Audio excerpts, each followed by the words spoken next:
Hello and welcome to another amazing part of What If I Was Reborn as a Fry? HolyJoker wrote this amazing story. Please support them. Don't forget to like, subscribe and leave a comment. Now let's dive in. Chapter 12, Back to Westros. Arthur 11. After a long and daunting journey, the kind that reminded me why medieval times were so bad. But finally, I arrived at my destination, Harrenhal. The ancient castle still stood up there like a daunting fortress. It was quite an amazing build, and as an engineer in my past life, I wonder just how much manpower and time it took to build such a monstrous castle. "Sir, where should we set the tent?" one of the 20 men I had brought with me for the journey asked. They were here for my security and just in case I needed a meat shield against arrows. Thankfully we hadn't been attacked at all during the journey here. We were in horses and fully armored too, so any bandits that wanted anything to do with us would know that we were trouble. Usually, armored men on horses meant that they belonged to some lord or another, plus the House Frey flag on the chest of my armor said just that too. Bandits might be stupid, but they knew that if they went after noblemen they would be eliminated and someone like Walter Frey would even lunch their families just to send a message. Even before we entered the territory of Harrenhal we could see the hundreds of tents put up by the different families who came here for the tourney. "Make a tent on the outskirts, but keep all of our things packaged and always make sure to feed the horses well," I ordered the man, who knew when this place could turn into a bloodbath and we needed to run. It was better to be prepared than to hope that the Mad King doesn't act mad. We entered the perimeter the guards patrolled. One of them saw us and I nodded at them. They nodded back and didn't stop us. When I got closer, it was even more cramped than it felt from far away. All around Harrenhal, I saw a lot of tents with different banners of all the houses of Westeros from the north to Dorne. All of the noble houses were here. Blacksmiths had opened small workshops and people rode on horses too, almost trampling others if the ones without horses weren't careful. A man's life here was cheap. Even if a nobleman killed someone they wouldn't get punished. Even in the Vale it was the same, and then was the place where chivalry was practiced the most. Far away, thanks to my hawk eyes, I noticed a Frey tent and told the rest of my men, "Go and help build the tent. I will be okay by myself from here on." When I rode to the Frey tent I saw someone stand outside as a guard. It was a high chance that the weasel-looking guy was my sibling, and with his crooked teeth, he had that ugly Frey appearance. This was a reminder that even with my average looks, I was considered good-looking in that family. "Hello there, brother." I smiled at the guard and stepped down from my horse with a smile. "How have you been?" "Who the fuck are ya?" he asked crudely. There were bad intentions in his eyes as he then caught sight of the Frey banner on my chest. His gaze turned suspicious at that. "I haven't seen you around here. You don't even remember your brother, half-wit?" I said to him jokingly, but if I was being honest, I didn't remember him either as it had been around 5 years since I left home at 16. "What?" He stopped and seemed to think for a bit and then realization slowly dawned in his eyes. "Oh shit, it's you, Arthur. I thought you went and died on a ditch somewhere. Where have you been? Do you remember me? I am Yellow Walder." Why do they call him that? Because of his yellow teeth? But no, I don't remember him at all. Though I used to teach each of my younger brothers how to use a sword. "Yes, I remember you. How are you with a sword now?" "Heh," he smiled. "I can beat everyone else now, though Steveron and Black still whoop my arse every now and then." We shook hands and hugged each other. His name still didn't ring any bells, but I kept acting familiar with him and even put my hand around his shoulder and asked a very generic question. "So, how are things with that girl?" "Which girl?" He seemed genuinely confused, but I didn't let him think too much about it and continued. "You know the one, don't act all innocent now." I elbowed him lightly to the side with a mischievous smirk. "You think I didn't notice it back then?" That was when his gaze turned sour and he looked at the ground. "Ah, so you knew about Jamia. Well, father ended up marrying her." I just hit a weak spot right there. I will keep this in mind just in case I could use it later. But still, I didn't have time to talk with him all day, so I put a hand on his shoulder and looked at him with a sincere look. "Never forget that I am still your brother, so if you need anything just tell me." He nodded soberly and I gave him a gold dragon and winked.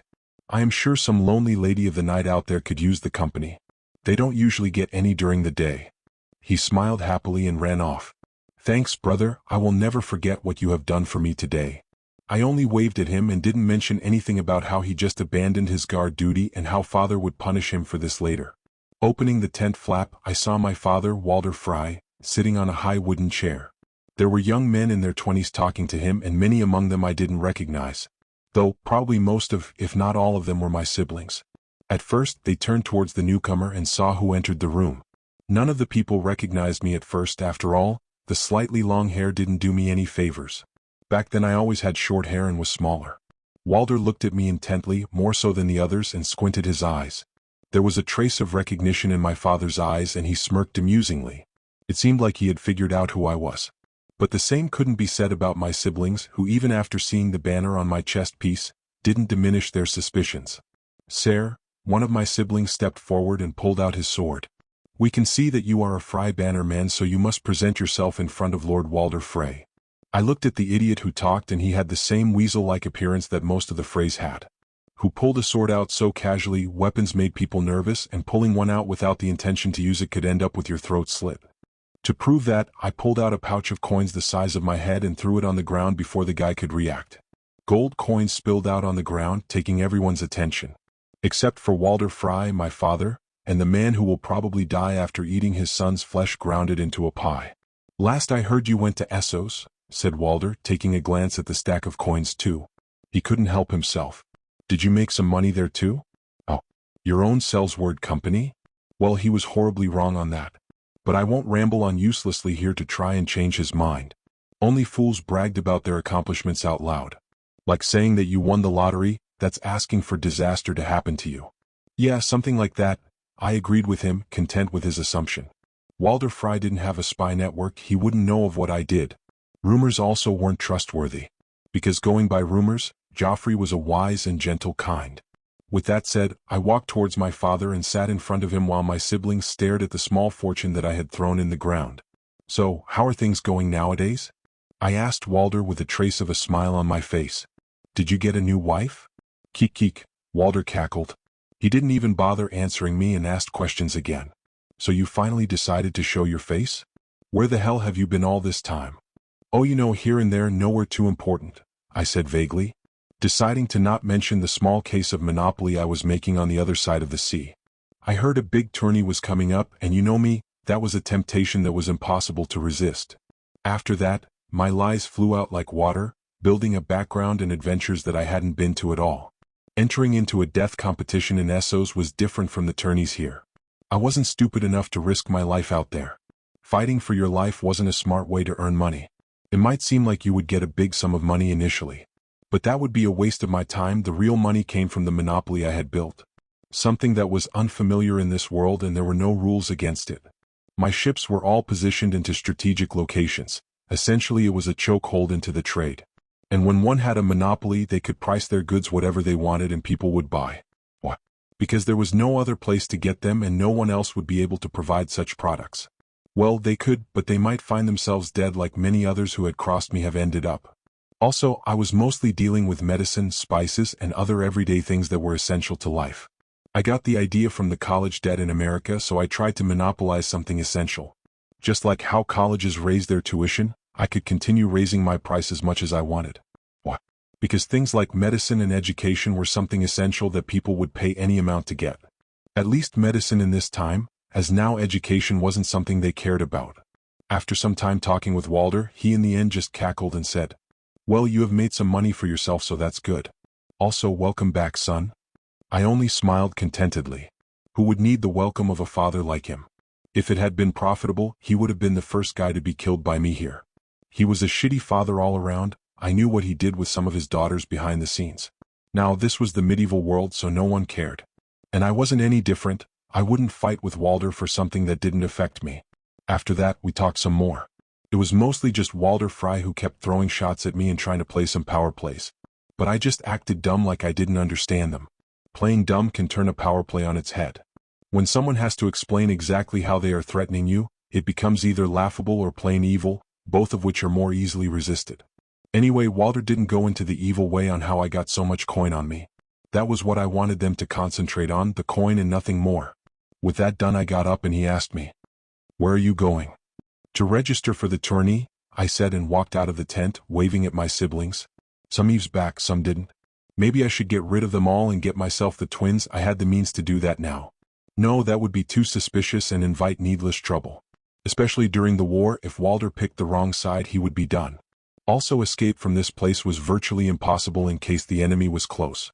Going outside of the tent, I breathed in the fresh air, which mostly smelled of fire, meat, or generally shit. Didn't these soldiers have a procedure where to defecate? Because if they didn't, then that would be bad, disease could run rampant. Well, it wasn't my problem. Plus some people dying here would only be beneficial to me in the long run. I walked towards Harrenhal Castle, where the person who registers people should be. What was that? From the corner of my eye, I saw a child looking at me intently even though he seemed like a beggar. Well, it appears that some people had me on their radar now. Was it one of Varys' little birds? Probably. Well, the spy will probably get bored looking at me after a while. What many people misunderstood was that these spies were human too, and if you didn't do anything or just stood around for a while, they would get bored eventually. Once people understood this, they would know that a spy network wasn't something that made you all-knowing. Also, spies have greed, lust, envy, and all the other normal characteristics that define humans. So that can be taken advantage of and turn them to my side. Sadly, most of them just became double agents against me, so I had to kill them. They thought they would be smart getting paid from both sides, but every man with a brain knew that spies could turn double agents at any time. That was why I had my families within my grasp, just in case they do something stupid. Still though, I acted like I didn't notice the spy looking at me and just kept walking. Maybe I should send a couple of my soldiers to kill that kid. Letting Varys to his schemes uninterrupted wasn't a good idea. Who knew what he might come up with? Walking towards the castle, I stumbled upon a merchant, one that had a slight accent. Unlike with the child spy, I stopped here and stared straight at him. "Sir, do you want some armor?" I heard a merchant talk to a novice knight. Fights always depend on armor and a good sword. How could you display your skills without the best armor and weapon? You are putting yourself in dash. That was when the merchant looked at me and noticed I was staring at him. Immediately he dropped the weapon he was trying to sell on the ground and he stumbled in fear. "You okay?" asked the knight, and the merchant smiled professionally and went back to doing his trade. As expected, the Iron Bank also sent their spies. But I was feared in Bravos, so any spy would just stumble away in fear as soon as our eyes met. They knew the horrible tales about me. I won't kill just him, his family will be on the table too. Many men can risk their lives recklessly, but not their family's lives. That was something no man would risk. Even though I had an alliance with them, I was still expecting the Iron Bank to send some faceless men against me and try to take control of my monopoly or copy the methods and principles behind it. I welcomed them to try. With that thought in mind, I continued going towards Harrenhal and searched for the tourney registration. I registered in the archery competition and the melee. After I took care of my registration, I went to the Starks' tent. It didn't have any guards outside as no one would dare attack the Starks. Or maybe the Starks were naive enough to believe that people would fight with honor. Well, it didn't matter to me, and I won't be getting into a confrontation with them about this. When I went inside, I saw a young girl who I assume was Lyanna Stark. She seemed to be nursing a young man. Then I noticed the big guy in the room. He was probably Brandon Stark. Then there was the kid teen. I assumed he was Benjen Stark, and finally there was the only guy in this tent who I knew. Eddard Stark. Well, if this isn't the wolf pack altogether," I said in a villain's voice. They turned and looked at me. Ned immediately covered his face and sighed when he saw me. Like he had a memory he wanted to repress. Yeah, I knew a lot of things he did in the Vale that his family didn't want him to know. Brandon Stark looked at me with a hard face like it was carved in stone, and he asked, "Who are you?" I turned towards Ned. "Hey, come on now, Ned. You couldn't have forgotten this face now, could you?" Ned just looked at me. I could see that he knew who I was. His twitching lip also showed that he was holding back a chuckle. "I am truly sorry, but have we met before?" I then make a face like I ate a sour lemon and say, "It's me, Arthur Frey." Then his eyes brightened a little. "Oh, I remember you." Ned sucked at lying. Also, he acted like he didn't know me. "Well, how have you been, Arthur?" he inquired and did some hand signs, meaning to tell me something. "Sorry, Ned, but our friendship isn't good enough for me to know whatever the hell you mean." "Well, pretty good. I traveled all over Essos from Bravos and all the way to Ass High." That was a lie. I was way too paranoid to travel like that. I loved my life way more than adventuring. Then immediately I started joking around with Ned. "So how is Betty?" "Bessie? What was her name dash?" "Oh." Ned did a fake cough and shook his head with eyes filled with despair. I shrugged back. "Again, sorry, Ned, even if I know what you mean, in reality I will act like I don't know what you mean." And I was better at lying than him. So I was about to make up a lot of stuff and tell it to his family. "Bessie?" Lyanna inquired, looking at her brother and then at me. A mischievous look adorned her face. Brandon smiled too. "Oh, seems like my brother wasn't as good of a boy as I thought." Well, time to start getting to know the soon-to-be-dead Starks. After separating from Ned and his family after half an hour and Ned having to do a lot of explaining, Right now he might curse at me, but after this, these memories will become things that he will remember his family by. Dinner came by and a feast was prepared for all the lords that had come here. I too sat at the table where the lords of the Riverlands discussed different things. I mostly kept to myself. They don't have anything useful for me. Instead, I secretly observed the 16-year-old Lyanna Stark. Even though almost every important lord from the Seven Kingdoms was here, she was the one who would play the most important role in this part of history. Then I hope your night will become more enjoyable with my music. Suddenly a soft-spoken man said, though his voice was low, everyone in the feast heard him. I look at the man. He was on the inside balcony where the singers were. Then he started singing some sad music. It was pretty good, for a medieval barbarian prince like him anyway. Lyanna even started crying at the music. Benjen laughed at her, then she took a cup of wine and poured it into his head. Robert Baratheon was dancing around and acting like a fool. I also saw Rhaegar secretly glancing at Lyanna. Okay, so he already had his eyes on her. I knew how this would end. He will easily manipulate the dumb Lyanna and then put a child in her. Then do a classic Targaryen madness turn and make it seem like he kidnapped her. Then they will be in so-called love tragedy, a dumb and naive 16-year-old kid and a 20-year-old man. These gross barbarians knew how to fuck things up, don't they?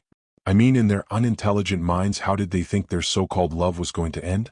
Did they think it would be like the stories where the prince took the princess away from an arranged marriage and they live happily ever after? Well, obviously with her brother and father being massacred. I wonder what expression she will have on her face when she understands that her actions did that to her family. God, just trying to comprehend what they were thinking makes me feel stupider. Madness and naivety, not a good combination. Well, enough about that dumb stuff like that, it will just make me angry at other people's actions. My eyes wandered and I noticed a woman dancing with Barristan Selmy. She was a young, beautiful, tall and fair woman, with haunting violet eyes. Her long dark hair tumbled around her shoulders. I just found something that might calm me down a little. Chapter 13. Title, Ashera Dane. Arthur, 13. I stared at a woman dancing with Barristan Selmy. She was young, beautiful, tall, and a fair woman with haunting violet eyes. Her long dark hair tumbled around her shoulders. A beauty like no other, she probably broke many people's hearts today. Ashera Dane. Could I seduce and fuck her tonight? Probably 100 guys had tried by now. Handsome, muscular, tall, strong, thin, short, ugly, all of these kinds of people she had probably met and already gotten bored of. Everyone most likely talked to her politely and tried to get into her good side by showing how honorable, cavernous, and nice they were. Of course, those were all acts. People in reality weren't like that, and the nicest person had a dark side too. As soon as Barristan Selmy finished dancing with her and got a refusal, I went in and smiled at her. Care for a dance, my lady? She put on a fake smile, no longer even bothering to hide just how tired of this she was. Of course, sir. But she politely accepted. My name won't matter tonight. I grabbed her hand and we started dancing. I could feel the gazes at us. Was this how she felt constantly?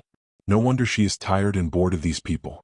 Oh, is that so? She seemed surprised by my answer. Then what's your plan for tonight, my nameless knight? Well, I smirked and said jokingly, I am going to get you drunk as the seven hells and then have my way with you. She frowned, but I noticed the small twitch of her lip. This was probably the only entertaining thing she had heard tonight. That was very impolite and not knight-like of you. Oh, I had a mock surprised look on my face. Then should I lie like the others? My eyes then wandered towards her dress. I will also take your dress after having my way with you. It looks expensive, and since you wore it, some perverted noble lord would pay a hefty sum for it. She looked at the ground to hide her face for me, but I noticed her voluptuous chest shaking, so she was trying to hold in her laughter. After a couple of seconds later, she looked back up and stared into my eyes. That was very unfunny of you, sir. Please be more of a respectful gentleman towards ladies. Saying such crude things is very untasteful. Though she said that, I could see the amusement in her eyes that she couldn't hide. So how long would you like to dance? I am sure some other chivalrous knight would like to dance with you. I got closer to her and whispered. By chivalrous I mean boring and probably very old. As I pulled back, she only smiled at me politely. I wouldn't mind a couple more dances with you, my mysterious knight. She was trying so hard to seem ladylike that if it wasn't for her appearance she would be the dullest and most boring woman here. Thankfully, those good looks of hers are something special. Well, you have to loosen up a bit, my lady, or I might just find you boring during our dances after your charm wears off. Also, I am very close to being bored, so tell me something interesting about yourself. Now I had to speed run a date here and try to get her to tell me something real about herself, because I wasn't willing to waste too much time and court her the usual way. Unlike most people here, I wasn't looking to marry her, just get a quick lay. "How about my brother?" she asked. "He is Arthur Dane, the greatest swordsman in the world." Well, the world was a big place, so that was doubtful. Also was the most interesting thing about her being the sister of Arthur Dane. Damn, she was lucky she had beauty, because she was one very boring girl. Also, the main reason I didn't tell her my name was her brother, because it was the same as her brother's, and that would immediately put me in the no-smashing zone. Having a lover with the same name as a family member just made the situation very weird. "Arthur? Oh, I know of him," I smiled. "Wasn't he the guy who beat his sword instructor the first time he picked a sword?" "No, that's the other Arthur," she frowned, seemingly offended. "You are annoying." Well, annoyance is better than boredom, because without having the latter it meant that I still had a shot. "So, do you want me to lie and say that I and your brother are as tight as thieves and we swallow each other's swords?" "What?" she said, exasperated by my behavior. "No, it just makes me feel like you might be stupid for not knowing who Arthur Dane is." "Well, honestly, I didn't even know who you were till a couple of minutes before. You and your brother just weren't the center of my life, so why the hell would I know about him?" I had intentionally started a small argument, and I could tell that she wanted to win it. But she couldn't see that this was my intention. The more she wanted to argue, the more her ladylike behavior would slip, and she might start saying something real beyond her act. She was very determined to win the argument, so she won't leave either. I loved headstrong people. The ones like Ashara Dane were just too proud and easy to trick. By now, I knew she won't leave my side for the rest of the fear. I was more patient and calm-headed than her, so she won't be able to win an argument over me. "You should know him, it's basic knowledge in Westeros," she whispered harshly, her eyes no longer holding a trace of amusement, and she was righteously furious. "So, what if I am not from Westeros? Your view of the world is narrow, little lady, and honestly kinda boring." I shrugged, my eyes wandering toward the other ladies in the room. "Little lady? Boring?" Ashara's whispers were loud enough to be heard by those around us, but she no longer seemed to care. "You damn cretin. You know nothing about me." "Cretin? Is that even a word?" "I might be from Essos, so I don't know that word," I said nonchalantly. This enraged her even more, which was good, since angry people always would say more things than they intended. She huffed. You are so irritating." I chuckled at her behavior, and suddenly realization dawned on her. "Wait, don't tell me you were just messing around?" "Haha," I smiled softly, leaning my head on her shoulder as we danced, trying to keep in my laughter. It wasn't that entertaining, but I was playing a character here that I had to keep up. "That was so funny, getting angry over nothing. You looked like a kitten whose tail was stepped on." She stepped on my foot in anger, making it seem accidental, but the vengeful smile on her said otherwise. "Oh, is that so entertaining to you?" I chuckled. "Yes, very," and then winced as she kept stepping on my foot. Well, it didn't hurt, as I had steel coverings on my shoes. But he didn't need to know that. Ashara needed to win sometimes too, or she might become too angry and leave for real. "Hey now. That's not very ladylike of you." She smirked mischievously. "I will show you ladylike." By now the whole room had noticed that there was something between me and Ashara, though she was so entwined in her world that she didn't even seem to care about any of that. The only thing she was worried about now was getting back at me. Ned Stark, While I had been nervous at the beginning of the dance with Ashara Dane, my hands were shaking even after the dance. I think the dance went well. I didn't step on her toes or anything like that, and she even smiled while I told her about my life. If I had embarrassed myself, I would have buried my head on the ground. I felt like we connected by talking about our strong older siblings and the mischiefs of the younger ones. I was drinking some wine and thinking about the dance when my older brother sat next to me with his cup of wine in his hands. "How did it go, Ned? Did my little brother get charmed by a lady? The lady that I had to ask to dance with you?" I look at my brother Brandon. He has a knowing smirk on his face. "Why, yeah." I tried to say it casually but still stuttered. Brandon was about to say something when he suddenly frowned and pointed with his head towards the dancing floor. "Though it seems like you have some competition." I saw Ashara now dancing with someone else. Now I wouldn't mind that. After all, every man here was enamored by her and had asked for a dance. But I felt my heart shatter into a million pieces once I looked at her face. When we were dancing, her smiles were pretty and polite, and just now I realized that they were fake. She was doing what was expected of her and being polite.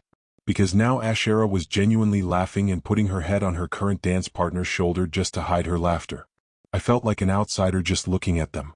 Her current dancing partner is Arthur Frey, also known as the Undefeated Knight.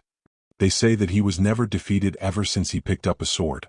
I heard that even the first time he picked up a sword he beat his master at arms in just 4 blows. Brandon informed me, though I knew all of that already. Then again, you probably know this better than me, Ned. Arthur then whispered something in Ashara's ear and she nodded towards him enthusiastically. I can't stop a frown from appearing on my face when I saw her kiss his neck secretly. By now neither of them were bothered that others had noticed their showing of affection. For Ashara, an unwed maiden, this was scandalous. I know him, he is my friend Dash, he is an acquaintance of mine, I said, knowing that Brandon understood that I and Arthur were friends.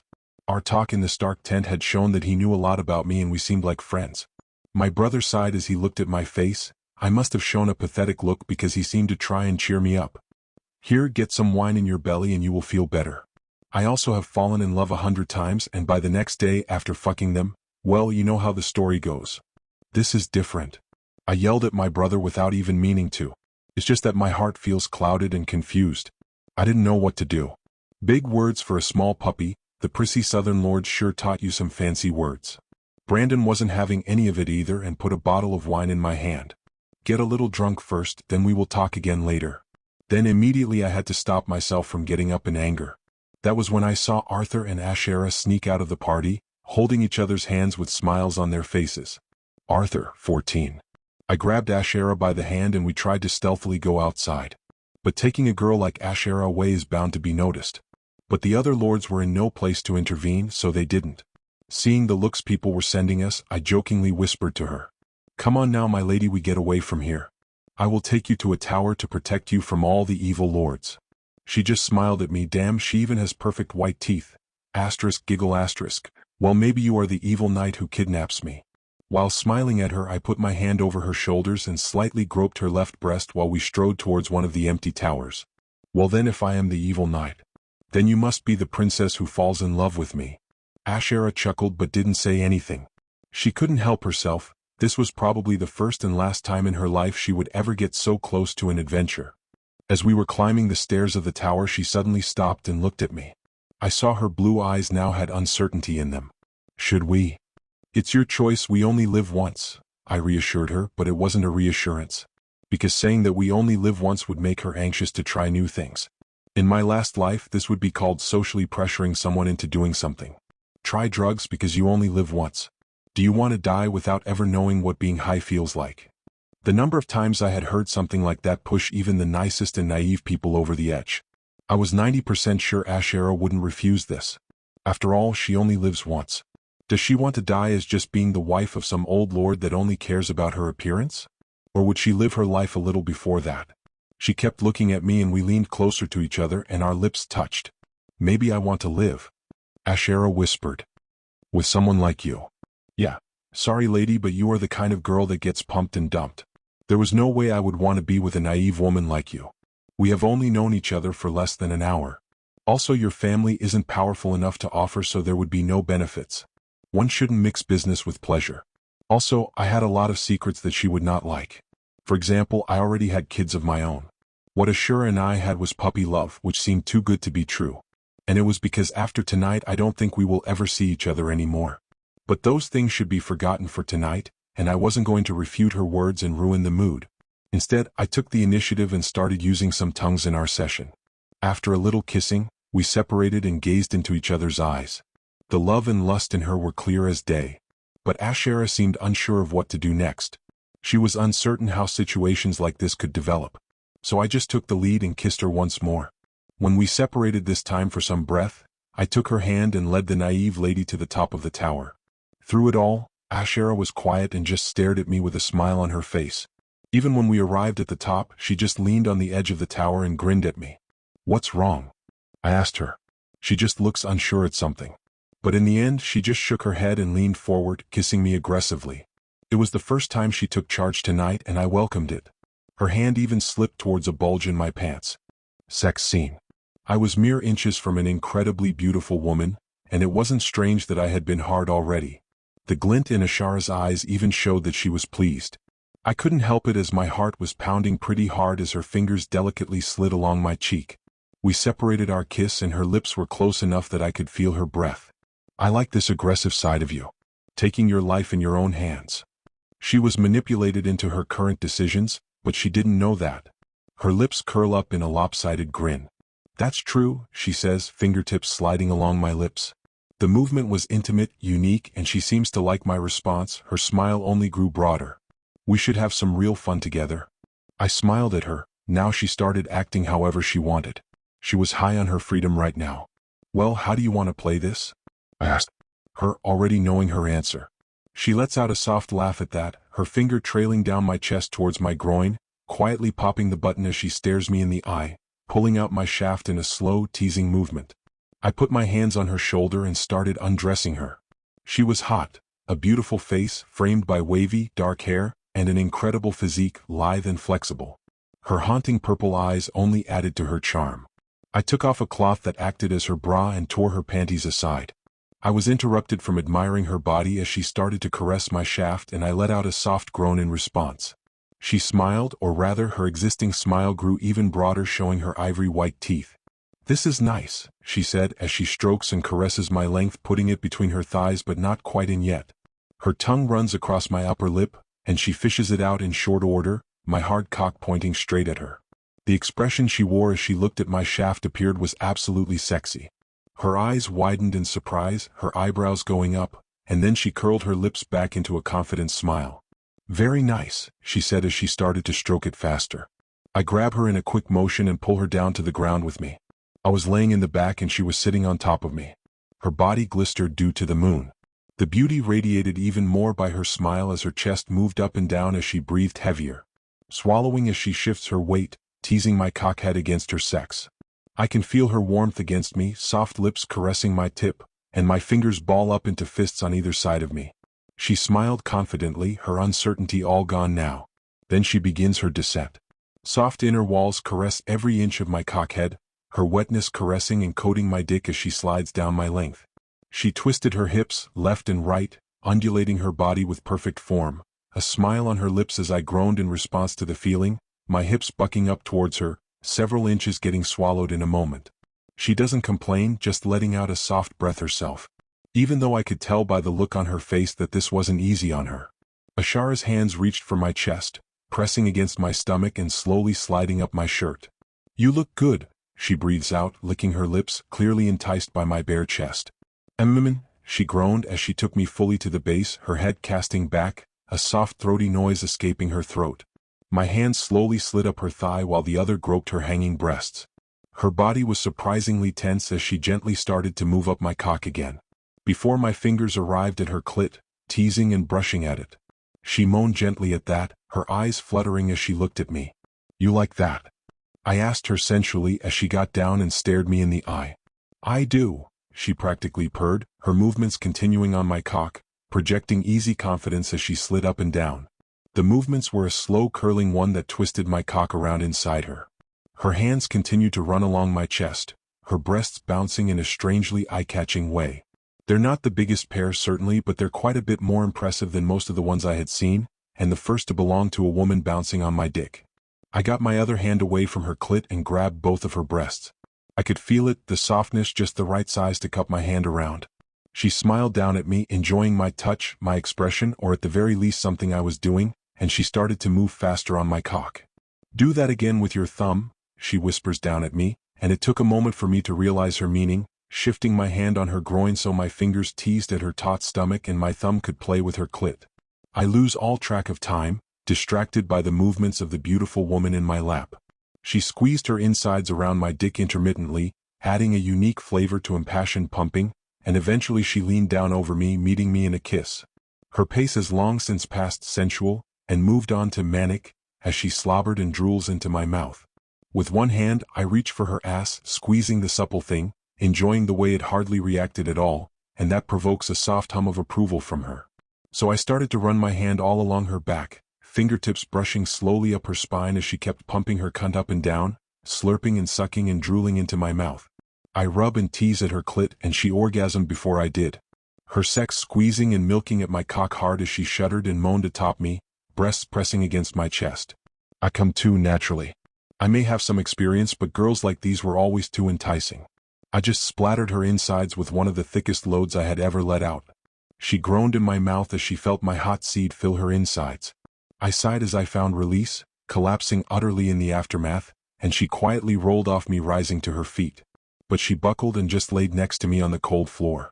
That was top tier for a first go, I complimented her. You knew? She asked. Yeah, I could guess. You were too tight and inexperienced. I smiled, caressing her face gently. Though you probably tried something with another girl, right? She blushed in embarrassment and didn't look me in the eyes anymore. Seems like I was a bullseye on that one. Getting up, I positioned myself behind her and asked, "Ready for round 2? What?" She looked at me with confusion, until I slid my shaft straight into her sex that was still dripping with my juices. Her eyes widened and a loud moan of pleasure left her throat. For hours we did it like rabbits. When she got tired, we would rest. When I got tired, she would re-energize me. For one night, we were each other's company. I don't know how long we were up there in the tower, but by the time we came back down, the feast was already over and only drunk sleeping people were around. We separated there and she went to her room that she shared with Elia Martel. I to my tent. It was a good night overall. When the next day came about, I lazily was woken up by the sounds of horses galloping about and people talking. Leon. I called out for my healer and immediately I heard rushing steps. Sir. Leon came into the tent and looked at me seriously. You won't believe what happened yesterday. Even the Mad King appeared. I somewhat remembered what had happened from the books, but I was curious if anything had changed. Tell me a general summary of what happened. I told him, going to the corner and picking up a certain kind of stick that was used to clean the teeth nowadays. Jaime Lannister has become a Kingsguard. He then looked around and got close to me, silently whispering. Also the Mad King's appearances, as they say, long nails, unwashed hair. He looked more like a beggar than a king.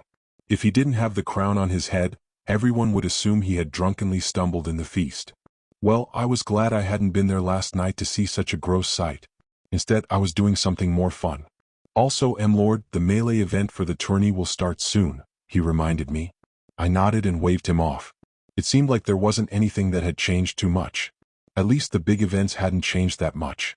Like the Mad King making Jaime a Kingsguard. He will regret that later. Putting on my well-woven armor with a red hawk engraved on it. I also put some hidden knives and certain potions on my pouch.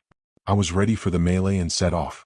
My guards were around me like usual, and even Leon had come this time.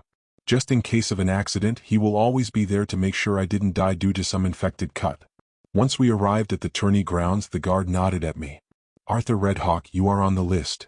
I didn't even need to tell him my name.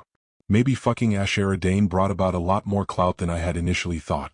After all, I wasn't known for much on this side of the sea. Entering the stage, the place was big and full of knights in armor.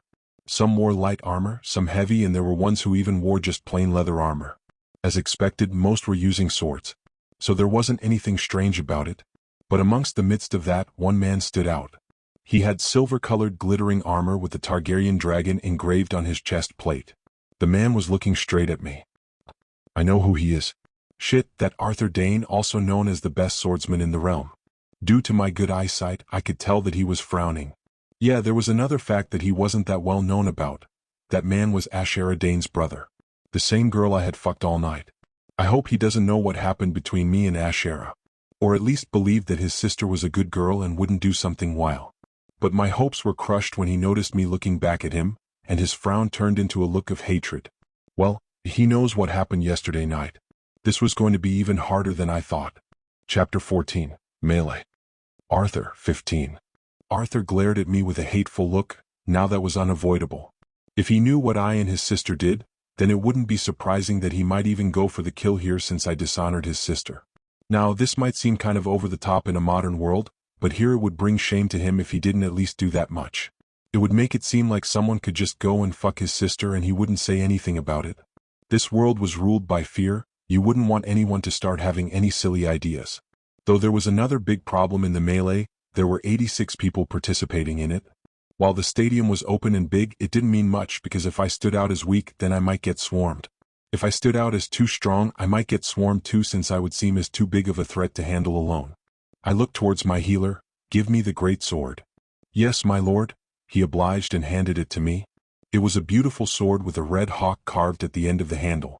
It wasn't Valyrian steel, but it was very well made and kept in perfect condition. This weapon was mostly to draw attention because if I was in a real pinch, I still had 2 daggers hidden under my armor in the lower back. Arthur's gaze didn't leave and he kept staring at me like a predator would his prey. Secretly, I took out a small vial of the potion and drank it. Even if someone noticed this, it wouldn't seem strange as it was just a fighter hydrating himself before a battle. Immediately I felt the potion travel through my veins like molten lava attacking my muscles. I immediately took a pill after that, which lessened the pain. This was a strength potion. It increased my physical strength by quite a lot. Initially, the potion would cut off a huge chunk of lifespan for an increase in physical strength. Essentially, it was useless as it couldn't even be mass-produced and took too many precious ingredients to make. The lifespan drainage was taken care of by the pill I made myself. Still, it was a shame that the pill also weakened the strength potion's effects too, but it was better than being in pain while fighting and losing a chunk of my lifespan. Ugh. I winced and almost felt like throwing up. I took another pain-soothing potion and the excruciating pain disappeared. Now I was in perfect fighting form and confident in beating Arthur. But the potion's effect will only last for half an hour and after that, I will be weakened for the next 3 days. So I had to finish this as fast as I could. Only I knew just how much of a lie the undefeated knight facade was. My natural fighting power at best was around that of a good Kingsguard, but nowhere near the likes of Barristan Selmy or Arthur Dane. This reputation was something I had planned to build ever since a young age. Even when I was a kid, I always chose to fight with the other squires when they were at their weakest, drunk. I even made the advantage myself by putting weakening and sleeping medicine in the food of anyone I wasn't certain of beating. It didn't take long for the others to get ready and the melee to begin. With this many people fighting, it was bound to be a bloodbath. Especially since we were using real weapons. After all, dull weapons were for children's training. As knights, they obviously knew when to not cut their enemy with their sword. Having them not use real swords would be an insult to them. At least that's what the knights believed here. I looked around. Not many people were willing to pick me as their first opponent as I was still fresh and not tired. That reputation finally came to good use. My pupils dilated as adrenaline rushed through my body and I concentrated on one of the people closest to me. He yelled in panic and stumbled back. I used my great sword and tipped him by hitting his foot with the bling side. When he was about to get up, I just kicked him in the head with all my strength. The sound of his helmet meeting my steel boot rang out and he was knocked unconscious. I kept the greatsword in my hand and pointed it around and looked out for anyone who might try and attack me. An armored knight came toward me. His movements were a bit sluggish and he had a normal sword. But I used the size and weight of my greatsword to smash his sword aside, and hit him with a strike that caved in his helmet. Clang. He dropped to his knees and fell unconscious too, or he might have died as in that strike I didn't hold back at all. Having this enhanced strength was amazing because as long as I hit my enemy, techniques become useless and even detrimental. I just needed to bash at them. Whether they tried to parry or block, it would be the same as they would stumble and give me an opening to beat them. No matter the hit or where it landed, it would incapacitate them. Since my hawk was sitting in one of the high trenches, it was looking straight at me and by sharing our vision I could see my back too. A sword came from behind me as an opponent thought they were being sneaky, but the attack failed as I swung backward and hit his neck, instantly dropping him to the ground dead. Oh well, accidents like this happen all the time, and from his armor, he wasn't anyone too important. Wah! 3 guys charged at me and I pulled all of the strength I could muster into a two-handed swing.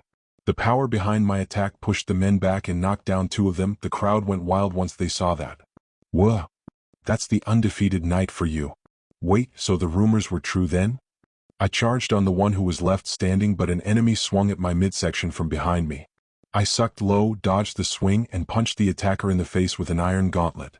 The man hadn't been wearing a helmet, so half of his teeth broke with that punch. I felt the crunch under my fist. By now, I was unbeatable by the rabble as they panicked when getting close, and it made them easier to put down. Also, looking at the sharp giant sword in my hand scared some men as they didn't want to accidentally die during the competition. Seeing that not many were approaching me anymore, I looked around and smirked. Come on, are you scared? Don't be, it will make me look bad if I don't fight more here. Though I said those words of provocation, I didn't want to fight anymore because while my strength was increased by the potion, my stamina stood the same. I was carrying a heavy greatsword and heavy armor. I would get tired very fast if I moved recklessly. One of the younger men was brave enough to stand forward and try to fight me. He had leather gear and was very poor as even his sword seemed to be second-hand. I will take your challenge, Sir Arthur. I looked at him like a hawk and my gaze sharpened. He flinched back fearfully. Here I come, he stuttered fearfully. He was not experienced in real battle. Taking advantage of his inexperience, I charged at him and he instinctively stepped backward. I must make an example out of him or else these fights will tire me out. By now anyone else would have been tired, but I wasn't. Though it wasn't long till I will be. My sword went toward his midsection. He tried to block poorly. Clang. Our swords clashed and mine broke straight through his, also getting straight through his arm and yet not stopping. The young man was bisected just right up from his belly button. I don't want to die. Mother. He cried out in fear as his body fell to the ground and his intestines spilled on the ground. Looking at me fearfully and tears in his eyes, the light drained from his eyes. The heavy smell of blood adorned the stage. The rest of the people who planned to fight me stepped away in fear. I had shown my monstrous strength now and they didn't want to fight me. As planned, the young man's death had pushed any competitors away from me. This was good, the other fighters wouldn't dare and try to fight against me. Still though, unlike other fighters fought against each other and even Arthur Dane was swarmed by a couple of people. If he defeated one, 2 others would take his place. Seems like he wasn't as aggressive as I had been and that was good for me. At the end of it, as expected, only Arthur Dane was left as one of my last opponents. He had taken care of any man who got too close to him. Sometimes he was swarmed by 2 or even 3 people at once, yet he had taken care of all of them. Fuck. Suddenly a yell brought my attention to another opponent who had survived in the field. It was Robert Baratheon. He had some shallow cuts all over his body and he seemed to be very tired. Unlike Arthur Dane, he couldn't block all of his opponent's attacks with his hammer. Amongst us, the one who was the least injured seemed to be Arthur Dane, that fucking monster. He had fought most people yet was able to come out unscathed. The only thing he seemed to show was that he was breathing heavily and seemed to be out of stamina. Even I had a light cut in my hand. Still, though, his ability to take on 3 opponents at once was remarkable. In the end, I had to admit, Arthur Dane was extremely talented, and with 1,000 hours of training, he had put on the sword. Even his stamina wasn't that bad. Especially since in this world exercises to increase stamina were almost non-existent. I trained with modern exercises and yet, this guy's inefficient methods surpassed me. To me it was a clear show of who amongst us trained the most. The only way this guy was probably even gaining stamina was to train a lot during the day since he didn't know the basics of how to build cardio and muscle intensity. Though he was still tired, I could tell due to the movements of his throat as he seemed hungry for air. Normally no one would be able to notice that, but my hawk vision could be used in many ways other than just looking far away. Still, another problem had arisen. I only had around 10 minutes in my strength potion. I can't waste time like this. Taking a deep breath, I charged toward Arthur. Robert, like the predictable brute he was, wanted to join in and I stopped mid-charge, immediately changing direction and attacking Robert. Clang. He barely blocked my sword with his hammer and I could tell that he was tired too. It was only his sense of pride of wanting to win that was making him still stand up. Jumping back, he pulls back his hammer and his gaze wanders towards Lyanna for a split second. And from that Robert seems to gain a renewed vigor. Clang. His hammer hit my sword, and my weapon snapped in two like a twig due to the power exerted into it. Shit. I paid a lot for that sword so I knew it was hard to break, but this just showed just how Robert's brute strength was commendable. Also he seemed to want to show off in front of Lyanna. Still though, I knew that my current strength should be somewhere around that of future Gregor Clegane, the mountain. Yet, Robert still seemed to handle my attacks with moderate tiredness. I might lose against Robert as I had no weapon at hand. He swung his hammer at me, and it was only due to my good eyesight that I was able to lean back. I felt the wind of his afterblow came through the openings in my helmet. No, losing was unacceptable for my image. I had worked too hard for my title as the undefeated knight to lose it here. It seems like you don't have a weapon, Robert commented friendlily, though we were still fighting. It didn't mean that he doesn't consider me as his friend. Fuck. Can't you be an honorable cunt and let me pick a weapon from the ground? I joked back, trying to sound equally casual and as if I wasn't in a pinch. Nah, I want to show my betrothed my warrior side. He seemed amused by the situation as he kept swinging at me and I kept dodging. Due to his armor, I knew that punches wouldn't do any good and would just leave me open for a hammer to the ribs. Also I heard you calling me a cunt. I am a little drunk but not deaf. Bahaha. Well, ready to get beat again then? I said assertively. Seeing no other choice, I whispered under my breath. Athmavizer. My words came out like a snake crawling in my ear. Even I, as the user, got a chill down my spine. Even during all this, I kept eye contact with Robert. Hypnosis was easy to use when the target was drunk and the action ordered wasn't something unnatural that he wouldn't do. Robert swung at me again. This swing to the outside I would seem like one of his normal attacks. but I knew exactly where it would go as I had hypnotized him to hit my left shoulder. He was attacking quite fast for his hammer's weight. Just as his attack was about to land, I sidestep and his hammer hits the ground. I put my foot over the hammer and pulled out the knife I had hidden in the sheath on my lower back. Swish. Within an instant, my knife was pointed at the crack of his throat, the opening where his chest plate and helmet meet. Attacking my shoulder was a good idea in the eyes of anyone as it was a clear weak point. Sadly, the move kind of loses its effectiveness if one knew about it already. Any kind of move loses effectiveness if someone knew about it. Fuck, he swore, annoyed at this. I smirked at him and kept the knife in place even as he raised his arms in surrender. You owe me a good brothel whore, you cunt. Fuck you, he cursed at me again. But this time I could see the smile he tried to hide while taking off his helmet. But yeah, I will pay for 5 of the best whores in the 7 kingdoms. Also, now I am a soon-to-be married man, so I can't be seen doing that anymore. At the same time, I kept an eye on Arthur Dane, but the man hadn't attacked while we were fighting. Well, don't worry, Robert. Think of this loss as losing to the best knight in the 7 kingdoms. I actually have quite a lot of money bet on him, so we are good friends, but money is still money, he said jokingly and walked off. Wait, what? Pwah. I can't hear you now due to the sound of the crowd. He definitely could hear me, but it seems like I should have bet on myself more. After all, I was going to win this match no matter what.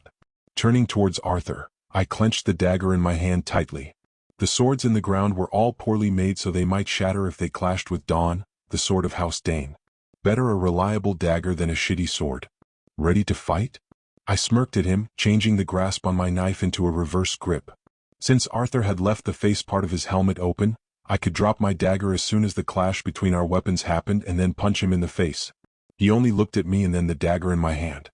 He knew just how important it was to have well-made weapons, and any properly made weapons wouldn't have been abandoned by the contestants and left in the ground. Sir Derry? Arthur called towards one of his fellow King's Guard. He was next to the Mad King, who seemed to gleefully anticipate our battle. Give me a sword. The fellow Kingsguard seemed to get the message and threw a sheathed sword on the melee grounds, just right between us.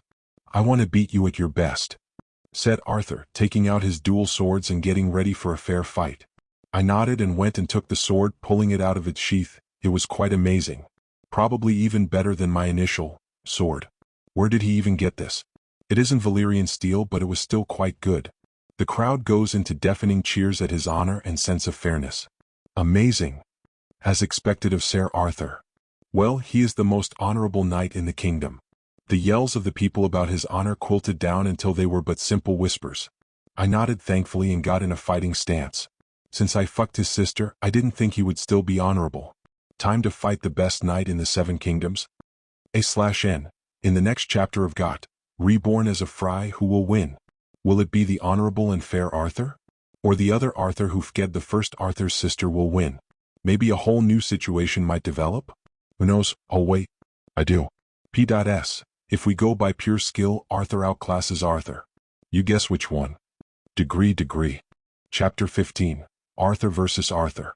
As soon as I grabbed the sword, my grip on it tightened so hard that it would break the handle of most swords. But my eyes never left Arthur as he slowly walked towards me with 2 swords in his hands. I knew that one mistake and I will be on the ground. As he got closer, I immediately took charge and attacked him, doing a wide slash. He jumped back just the right distance and charged at me. One of his swords made some scratches on my heavy armor, while the other only could bash against it but did no damage. He frowned. Heavy armor? How the hell aren't you exhausted yet? Well, it was due to my strength potion, who could handle armor at this size easily.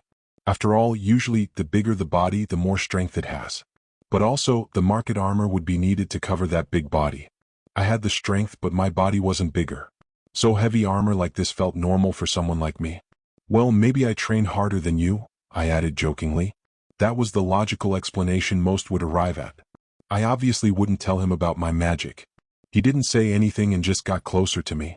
Swinging his sword in a powerful wide slash, I decided to dodge and not take my chances here if he could bisect me. I swung my sword overhead, he blocked it with his other sword. Clang. He winced at the clash as his arm almost crumbled due to the power and he jumped back. Though he hadn't dropped his sword on the ground, I knew that arm would be fucked for the rest of his fight. Not only was I swinging my sword with 2 hands, but my strength was above his. If it hadn't been for his quick reaction, his arm would have broken. He probably was going to use some counter move when my hands would be busy and attack me with his other sword. If that worked, the fight would have been over. Sadly, he didn't know my strength and assumed that I was just a normal guy. I attempted to slash at him, my sword cutting through the air like a whip. But Arthur's reaction time was perfect like always. He dodged back, smiled slightly, sidestepped my next slash, and used his swords to hit me 4 times. Clang, clang, clang, clang. I blocked one hit with my sword and the other 3 landed on my armor. Once again, the heavy armor protected me. Seems like using heavy armor was a smart idea. At first, it only tired me out while I moved against the small fry. Due to my hawk vision, Arthur was also unable to hit anywhere lethal as my vision could see his hits. Though dodging them was a problem sometimes, it didn't mean that I couldn't position myself to move slightly and let it hit a thick place in the armor. Seeing that strong and wide slashes weren't working against him, I started using quick jabs and lighter but faster slashes. Clang, clang, clang. But still, Arthur always seemed to move away by a hair's length and dodge the attack. This was nothing short of raw talent. He was someone that people called a natural fighting genius. His body moves without thought and dodges the attack. The battle went on for some minutes with my heavy armor and his fast reaction time. We were in a stalemate. I wasn't winning, but I wasn't losing either. Well, at least until my strength potion ran out and I entered a weakened state. Suddenly, as I was rushing him, he blocked each by hits. Metal clashed like it was a factory. The smell of sweat was becoming overwhelming, as this heavy armor wasn't easy to use. But suddenly Arthur stumbled due to a rock on the ground. He would catch himself within a second. But I wouldn't let such a chance go. I wasn't honorable like him. Clang. Somehow, impossibly, the man had used his sword and busted his arm trying to direct my sword. I cut straight through his shoulder pad. Whoosh. But unluckily, I wasn't able to draw blood. My goal there was to try and cut his shoulder or even whole arm. The deflecting had been impeccable, and even with my strength, Arthur had adjusted his body and not fallen on the ground. Clang, clang. 2 hits landed on my chest plate again. By now I could notice that the place he was hitting was the same. I had seen a lot of movies and anime where someone continues hitting the same place. A normal person from this world would think that it was an original idea that no one had done before. But to me, it was so predictable that I used those attacks he landed to try and cut him up. I wasn't beating Arthur Dane, but I wasn't losing either, at least not yet. The crowd seemed to be cheering, but I wasn't paying attention to that at all. Instead, this whole time I was using my hawk-like vision, changing perspectives with my hawk which was flying in the sky, and barely keeping up with Arthur. Finally, my strength potion's power started running out, and with each clash, I was giving more and more ground. Even though I was cheating majorly here, I was having such difficulty here. This sucks. It's like installing hacks in a game and yet having other players beat you because they are just better. Fuck. His sword was so fast that I had difficulty keeping up. Just how the hell can a human be this good at swordsmanship? It's unnatural as hell. Though I wanted to say that it was foul play on Arthur's part, I knew that wasn't the truth. Our weapons created sparks as they clashed against each other. My stomach suddenly started churning and it felt like I was going to throw up. This was the first sign that I had about less than 2 minutes left of the potion and I was going to drop down on the ground like a potato after that. We were both trying to injure each other, but it all failed.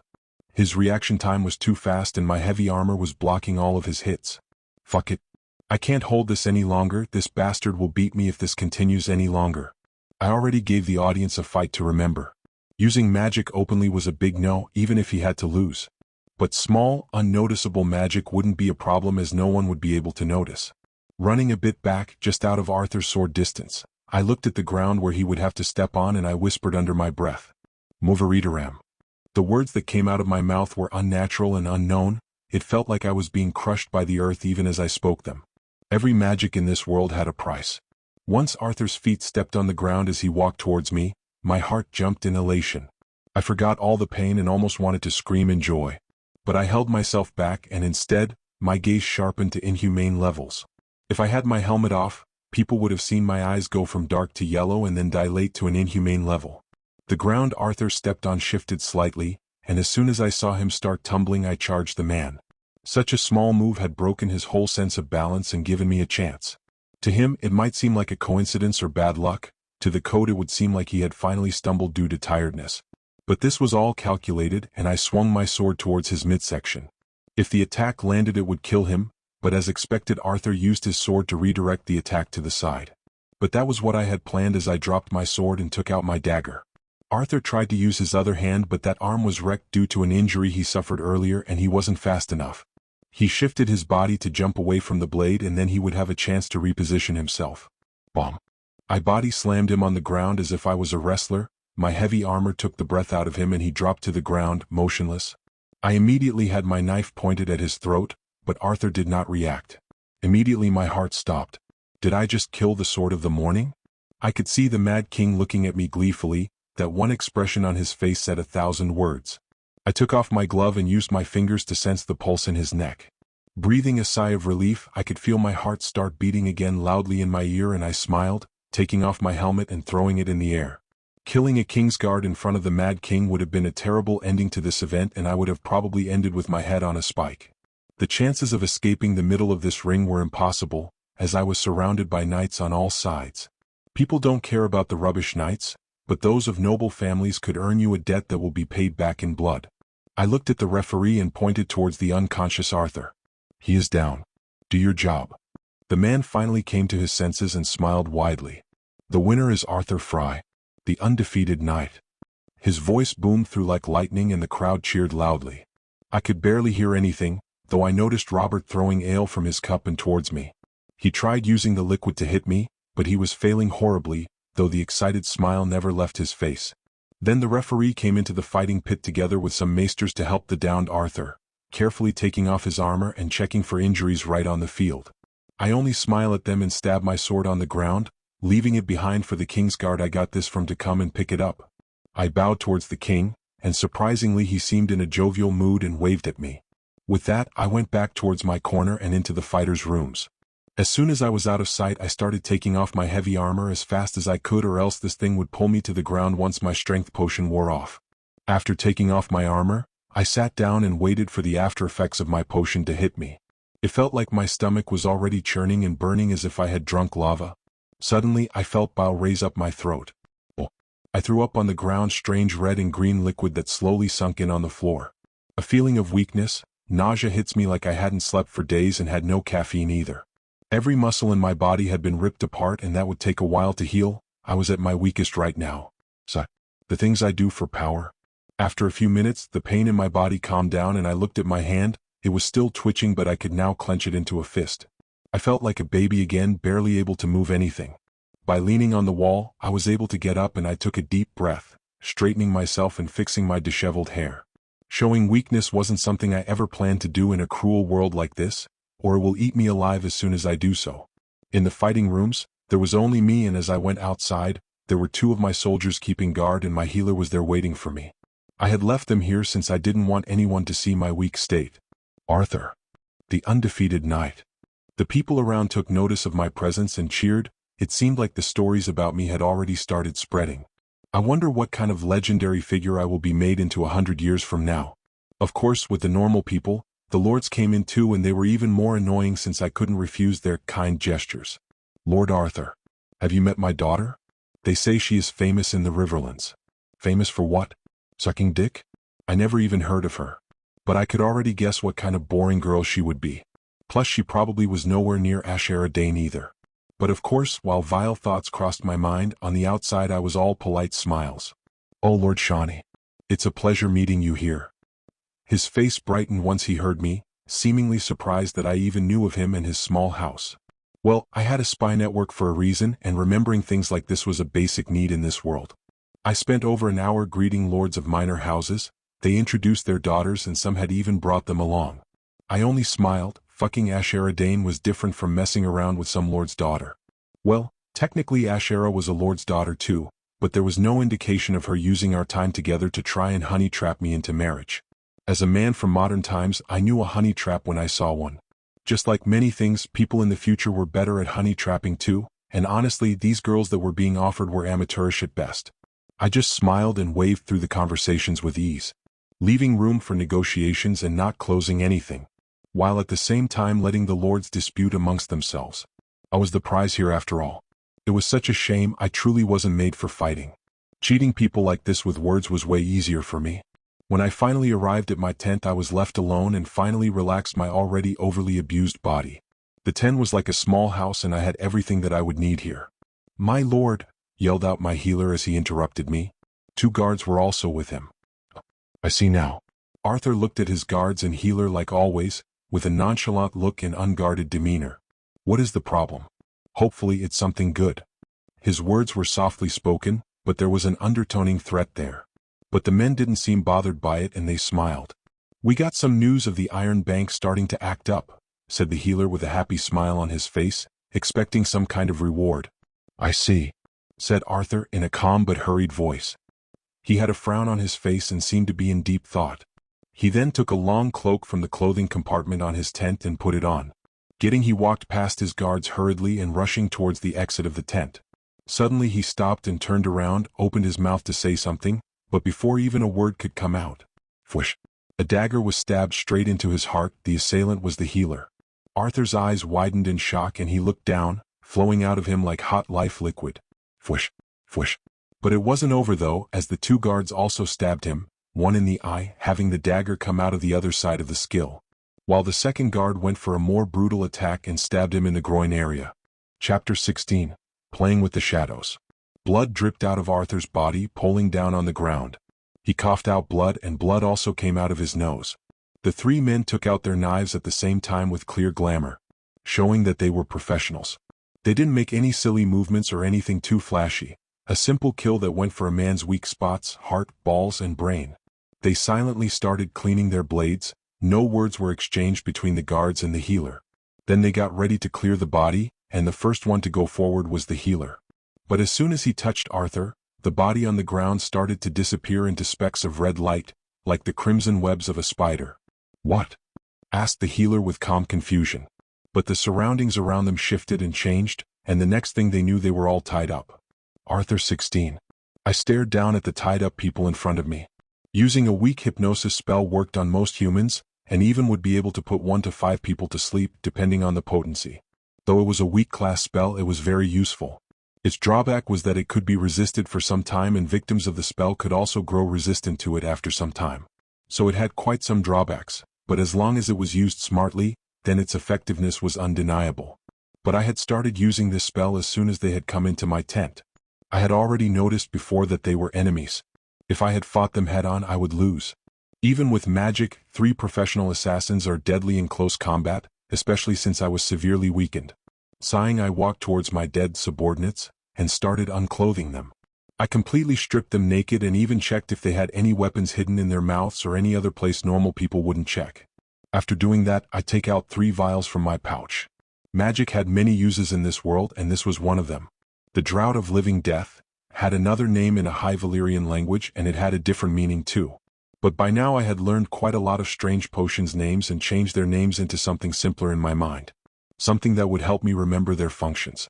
I had to remember these things by heart because writing them down or having books about them around wasn't too good. I dropped the vials down the 3 assassins' throats. The Draught of Living Death, without the antidote, they will never wake up and their bodies will eventually die from hunger and dehydration. Magic in this world might not be the army-destroying kind or even anything close to that. But even then, it didn't mean that it wasn't a useful tool when used correctly. Bomb. I kicked one of them on the chest, probably cracking a couple of ribs. Then I slapped the others as hard as I could.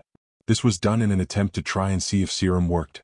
Magic is an untrustworthy power. It will decline, become stronger, or even go away completely sometimes. Trusting something like that was the last thing I would ever want. Still, none of the men showed any signs of being conscious. I extended my hand towards my healer's face and like an invisible mask, the face of the healer was pulled off and it showed a whole new face behind it. Fucking faceless men, I muttered, clenching my teeth in annoyance, but then I took a deep breath and calmed down. I had always been on guard against these guys as even with my magic I couldn't notice them. But they were still human, and although they copied the 2 guards perfectly, they missed one thing. The healer, they had copied him very perfectly too, but the way he walked while he was in my presence wasn't the same. When my healer sees me, he always walks a certain way and radiates a certain vibe around him. Something that they didn't copy. Pretty much, the healer was a kiss-ass, someone who always tried to please me. Normal people wouldn't probably even notice the minuscule change in behavior. But due to my hawk-like eyes, everything was laid in front of me. I assumed the worst when I noticed the small change, and it was the worst kind of situation. Faceless men went after me. Normal people wouldn't even notice, but with my hawk-like vision I could see it. And immediately assumed the worst-case scenario, which was the worst. I can already guess who ordered the faceless men. Not a lot of people have this kind of power. So the options on who did it were limited, but that didn't mean that I would let them go. No. I will take care of this problem and rip it straight out of the root. Immediately I went towards the side of my tent and pulled out a large cloth and put all of the faceless men in the middle and made it into a sack with all of them inside. They might die, but I didn't care about it that much. I went outside and made sure to intensify the angry stride on my step.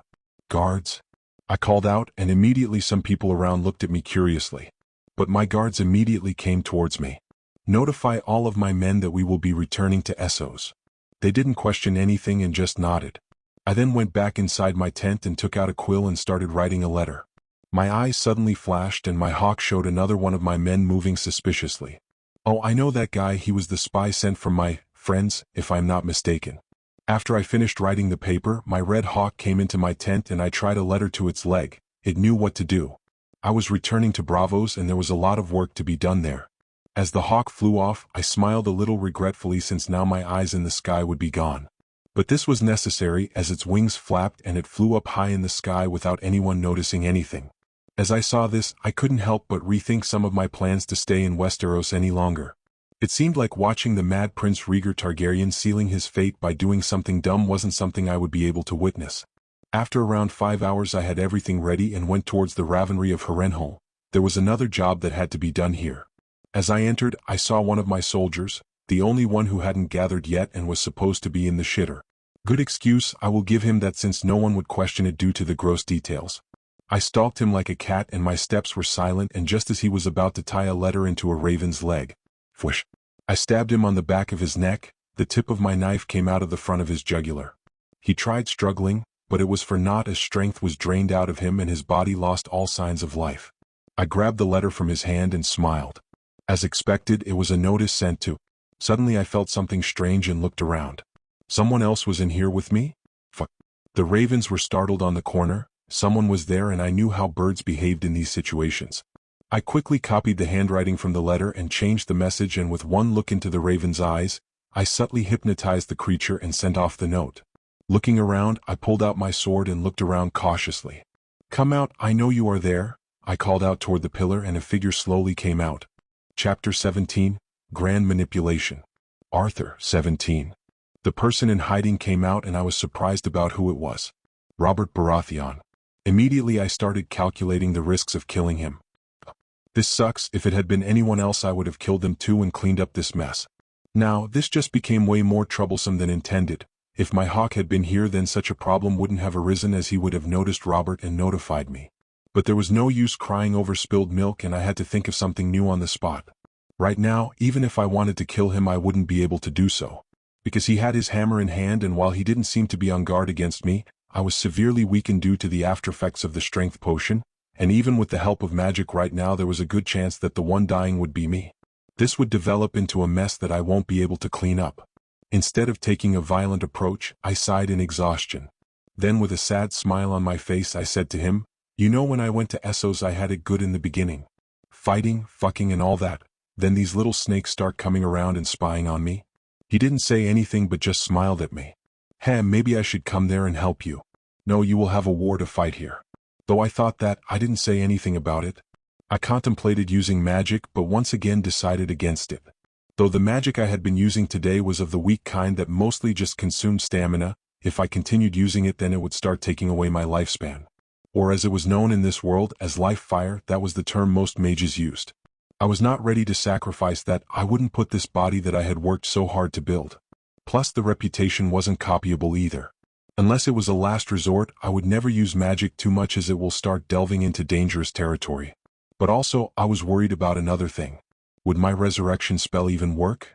I hadn't tried it on anyone and in theory it should work. Magic in this world wasn't a math problem. 11 in magic didn't always equate to 2. If this body dies right now, the hawk was nowhere near to pick my soul either.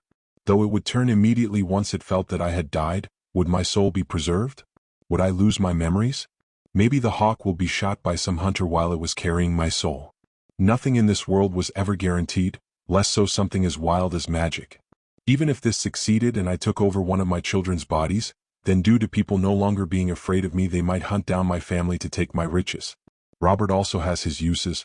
Sometimes it feels like I am surrounded with vipers out there, I complained to the man who I had manipulated into thinking he was my friend. Since this situation had come up, I'd better set up the foundation and deepen the friendship between us. If one day you become someone with authority, you will see that the people you can trust lessens the more powerful you become. I could see Robert's instincts and posture relaxing as he was listening to my story. He understood that I didn't kill someone recklessly as soon as I said that. Robert even had the gall to joke. The most authority I will ever have is managing the Stormlands, which I will leave to someone else and just go and make a Sellsword company. Then I will be your first client. I joked back with him, even though I wouldn't ever let him become that. I had put in too much effort in this friendship for him to end up as some nobody on the other side of the sea. I looked at the body of my dead subordinate and kicked him hard. Fucking piece of shit, I swore at the man, trying to show that I was still angry to Robert. I gave this guy shelter when I found him naked in the roads of Pentos, and this is how he repays me? Sending letters to my enemies. Robert came close and looked at the body. He gave a mighty slap on the back that almost knocked me over. I was still weakened, so that slap was quite powerful in comparison. He didn't seem to notice that and just smiled at me. Come on now, it was just one bad apple, no need to think all of your soldiers are scum like him. I just gave them so much and they betrayed me. So, I will take care of the body, you can go to the other lords, Robert. I will take care of this. I said sadly as if I was still getting over the pain of this guy betraying me. Well, his family will be toast now too. I will make an example out of them. Are you sure you don't need help? He asked, offering me to help get rid of the body. I shook my head in denial, there was no need for him to get involved. Then I just stared at Robert's back as he walked away. Does he sympathize with me? Because it seemed like he did. It seems like the friendship I built with him might be quite stronger than I had initially thought. Which was a good thing. It was good that he was inexperienced at these things. I also learned something today. Pity was truly a powerful weapon. If someone pities you, then they are very easy to mold into the shape you want. After making sure that no one was around, I crouched down and touched the dead body and used a spell. The corpse turned into a strange dark liquid that soon evaporated. It was truly a shame to lose such a skilled young man. The bullshit story that I told to Robert was fake. I just picked this guy because I knew where his family lived. Men are willing to sacrifice their life for something like money or what they believe in. But they won't sacrifice their family too. Sighing, I stood back up and did some stretches to try and ease my muscles that were still in pain. I should go and take care of things on Bravos. Some things required one to do them by himself, and by now everything should be in place. Walking down the Ravenry Tower, many plans came into mind and I tried to think of a way to execute them. I'm an Iron Bank Council member.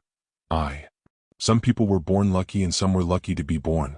That was what my father used to say. Looking around, I was sitting in a dark room with 8 other people. We were the main council members of the Iron Bank. We controlled it from the shadows. Even while meeting each other, we all wore masks to protect our identities from being discovered, just in case one of us got captured and tortured for information. This was mostly an old tradition from the old times when Valyria was still around. Now, it was more of a traditional ceremony as I knew some of the identities of the members here. We must continue keeping up with the times as now the Valyrians are no longer around. Instead, we now use spies and try to get an advantage against each other. We were the game masters and the others were tools, they just didn't know it yet. Suddenly the doors of the room opened and the last member needed for the meeting to start came. Each of our masks had a number carved on it, from 1 to 9 of course. There was a 10th member that always only joined from the outside. He was the guy who we used as an excuse that even normal people could achieve a high position. Though in reality, this was something that could only be inherited. The 10th member had a blank mask and he sat on his seat on the round table. You are late, number 10, number 2 criticized him. Here we could only call each other by number. The numbers don't mean power, but instead who was the most senior member amongst us. Sorry, it won't happen again, number 10 apologized sincerely. We all understood that time here equals money and we couldn't waste time as that would be the same as throwing money away. Finally, that scum is dead. I say we immediately kill his family before they have a chance to escape, said number 5. The irritation was clear in his voice. Number 5 had always been mad at that upstart, Arthur Frey. Or should I say Arthur Redhawk? I guess it doesn't matter now. We must not act recklessly. We know that even though Arthur Redhawk had enemies, he had even more friends, uttered number 1 with a raspy voice that truly showed his age. Number 8 snorted. Well, he killed his enemies, that is the only reason he had more friends. Some of us laughed at the joke but others didn't. Then number 10 interfered with his usual calm voice. Was the death confirmed? Then I took this chance to speak. Yes, my spy confirmed it. My spy in his mansion also said that they got a message that he is dead, number 2 added wearily. He always was overly cautious at these things, afraid that his enemy would come back from the grave. Still, though, number 2 was impressive. I thought I was the only one with the spy in the Red Hawk mansion that hadn't been killed. The others politely nodded along, and then we got back to discussing how we will take over Arthur's businesses and assets. This was something I had prepared extensively. That man might have been an upstart, but he was also rich. I must concentrate on taking over his shipping system, which would make me the most powerful man in Bravos. Finally, I could also kill these guys and finally take over the Iron Bank and have it controlled by only me and my family. A dozen minutes passed and we were discussing how we would separate the assets equally amongst ourselves. Meaning we won't be giving number 10 anything and then the East was each for themselves. I paid for the assassins, number 2 remarked, trying to make a case for himself. And I made sure that none of the staff or his spies got any word of this. You think that was free? I needed to be headstrong with what I wanted and I don't care if it took years. I will get my hands on those ships. Even if everyone else wanted them too, then I will outlive all of these fuckers. Then in the middle of the discussion between me and number 6 on who will take over, number 10 intervened. I think you guys should calm down. I have a proposition. Let's just take this slowly. We calmed down a little and looked towards number 10 to listen to what he had to say. I don't give a crap what he had to say, I just had to act cordial so the others didn't use it against me later on in an argument. Then number 10 takes a flask from under his robe and puts it on the table. You guys don't need to argue because you are all going to die here. When we heard that for a second I was in shock. No, everyone else on the table was in shock too. Number 10 took out a needle and pierced the flask. Fwash. Gas came out of the flask, soon I felt my vision start getting blurry, darkness claimed me. And no, I can't die like this. Bomb. I fall on the ground and even had some other bodies fall too. This isn't fair. Life is so unfair. We were supposed to be the dragons, the predators, how can we die like this? Number 10, I looked at the others falling and the sense of joy I felt was exhilarating. Just some time ago I used to be nobody, but here I was now, killing the strongest people on Bravos. They thought that it would be smart to not bring guards here, that it was unneeded since we were deep within the premises of the Iron Bank. We were deep underground where the most secure vaults were, so nothing was happening down here. These men had worked a lot to keep all of these meetings secret. Seeing their dead bodies on the ground, I couldn't help but feel like my worries were washing away. The nervousness before I did this had been unsurmountable, but right now I am relieved like never before. This was the start of my story. I smiled while starting to walk outside the room, taking off my mask in relief. Also, the one who helped pull this said that Arthur Frey was alive, and I trusted that source because it was Arthur Frey himself. He told me to do this. He assassinated the previous number 10 and put me in charge.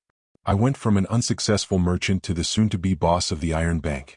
While I will still be under Arthur, but as the boss of the Iron Bank and the public not knowing about our secret partnership, he still can't give me orders that I don't want to follow. So the relationship was one of equal partners. As I walked out of the chamber, the big hallways with high ceilings greeted me with a light barely able to get. But as I did so, dark clouds appeared in front of my eyes and my legs lost their strength. Bomb. I fell on my knees, losing all the power in my eyes going on. A strange liquid came up my throat and I couldn't help but cough out something in my hand. Cough. Looking at the palm I used to cover my mouth, it was covered in blood. What? Am I poisoned? But before entering the room I drank the antidote given to me by Arthur. Red Hawk, that bastard. Cough. I spit out blood and tried to get up, but I only face planted into the ground. Damn it. Damn you, Arthur Red Hawk. I barely turned my head, and when I did so I noticed a red hawk, the one that had delivered Arthur's orders, had landed in front of me. The bird stared at me with a strangely intelligent gaze. Arthur 18. Through the eyes of my hawk, I looked at a man's dying face and confirmed his death, before disconnecting our sight. I returned to my body. Skin changing was a truly convenient branch of magic. The smile that came onto my face as I docked my ship was exhilarating. Taking a deep breath I got ready to go back to Bravos, not to kill my enemies but take everything they have. Now I was just going there to take over the Iron Bank that they worked so hard to make richer. Ha ha, I chuckled a little and went back into my room on the ship. All according to plan. Chapter 18. Back to Essos. Arthur, 19. I arrived in Bravos within 1 day by using my ship. Of course, I used wind and water magic as much as I safely could to speed up this journey. These are the moments where this world's magic truly shows its value. The crew was exhausted and I was too. But I didn't show any weakness as my ship landed on the docks of Bravos. Some blood dripped out of my nose, and the nausea was no joke, and as I stepped out of the ship it felt like I was going to pass out. But I stood tall, straightened my back, and my eyes were concentrated even though everything felt blurry. These were symptoms that probably meant that I had lost some lifespan, but it was something I had to do, or the void left in the Iron Bank could be filled by someone else if I didn't move fast enough. Hundreds of guards were on the docks and people were pushed out of the way. They wore green armor with red hawks painted on their chest plates. They have spears and round shields on them. "Welcome back, my lord." Their loud yells revered through the docks, and people immediately understood that something was about to happen and scattered away. My eyes sharpened at this and I looked towards a certain building that could be seen even from the docks. "To the Iron Bank." I ordered them loudly, talking out my sword and pointing it towards the mentioned building. Immediately they turned around and started marching. None of them questioned my words, just as I had trained them. They simply escorted me to the Iron Bank, and immediately I could see the people around the bank get nervous and try to get away. "Pikes!" I yelled out. My soldiers that now surrounded the building put their shields up and their spears were pointed towards the people. The message was clear: no one would get out of here alive if they resisted. I couldn't rest at all, or someone else will take over the Iron Bank, which would be disastrous. I do own some percentage of the Iron Bank, something like 10% of it, but I was in no position to even become a member of the council in the Iron Bank. The Iron Bank never had just one leader with absolute power. The institution didn't work like that, but it truly was a shame for them that I had the bigger army. So I made the rules now. They only had two choices here: comply or get themselves and their families dead. They weren't exactly in a position where to refuse me. This was a medieval world, there were unspoken rules around here. Well, this would work in the modern world too, so it doesn't matter which time I was in. Certain things would never change. That absolutely an unspoken rule was that if you have the bigger army you can have anything you want. Just like with America in my last life. The country that spent the most in their military, even the next 10 countries that spent the most in military combined couldn't match it. Fuck. I wasn't even American in my last life, and while the country was far from the best for its people's life, it undeniably had the most powerful army, and the country itself was unable to be conquered due to each of its citizens being essentially a soldier. After all, they had a lot of guns. There was a reason no one went to America and told anything about the debts it had. If it was a weaker country, that would be a whole different story. If you are weak, then it doesn't matter who you want to save or destroy, you can't do anything. As I stood there in front of the mighty Iron Bank, I smiled, looking at the people around me, daring the accountants here to do anything suspicious. I entered the building and my soldiers protected me from all directions. They are very dedicated. After all, when I get control of Bravos, I will make them live luxurious lives and inspire my other soldiers to be like them. I just entered the Iron Bank, no one dared to get in my way, and I just casually went to the meeting room where all of the people who owned any percentage of the Iron Bank would discuss who would be the next members of the council. The bank doesn't have a standing army and usually hires some salesword company to protect them when Bravos was ever in danger of being invaded. They also had the faceless men do their dirty work, so there is that also. When I entered the chamber, some people looked at me, a couple were shocked, showing that they had gotten news of my death. "What dash? Kill them all," I ordered, not even waiting for anyone to say anything. The guards immediately went to kill them. The people tried to fight back, some begged, but it's a shame. I don't like leaving any loose ends, and their families will soon be killed too. From the children to the elderly.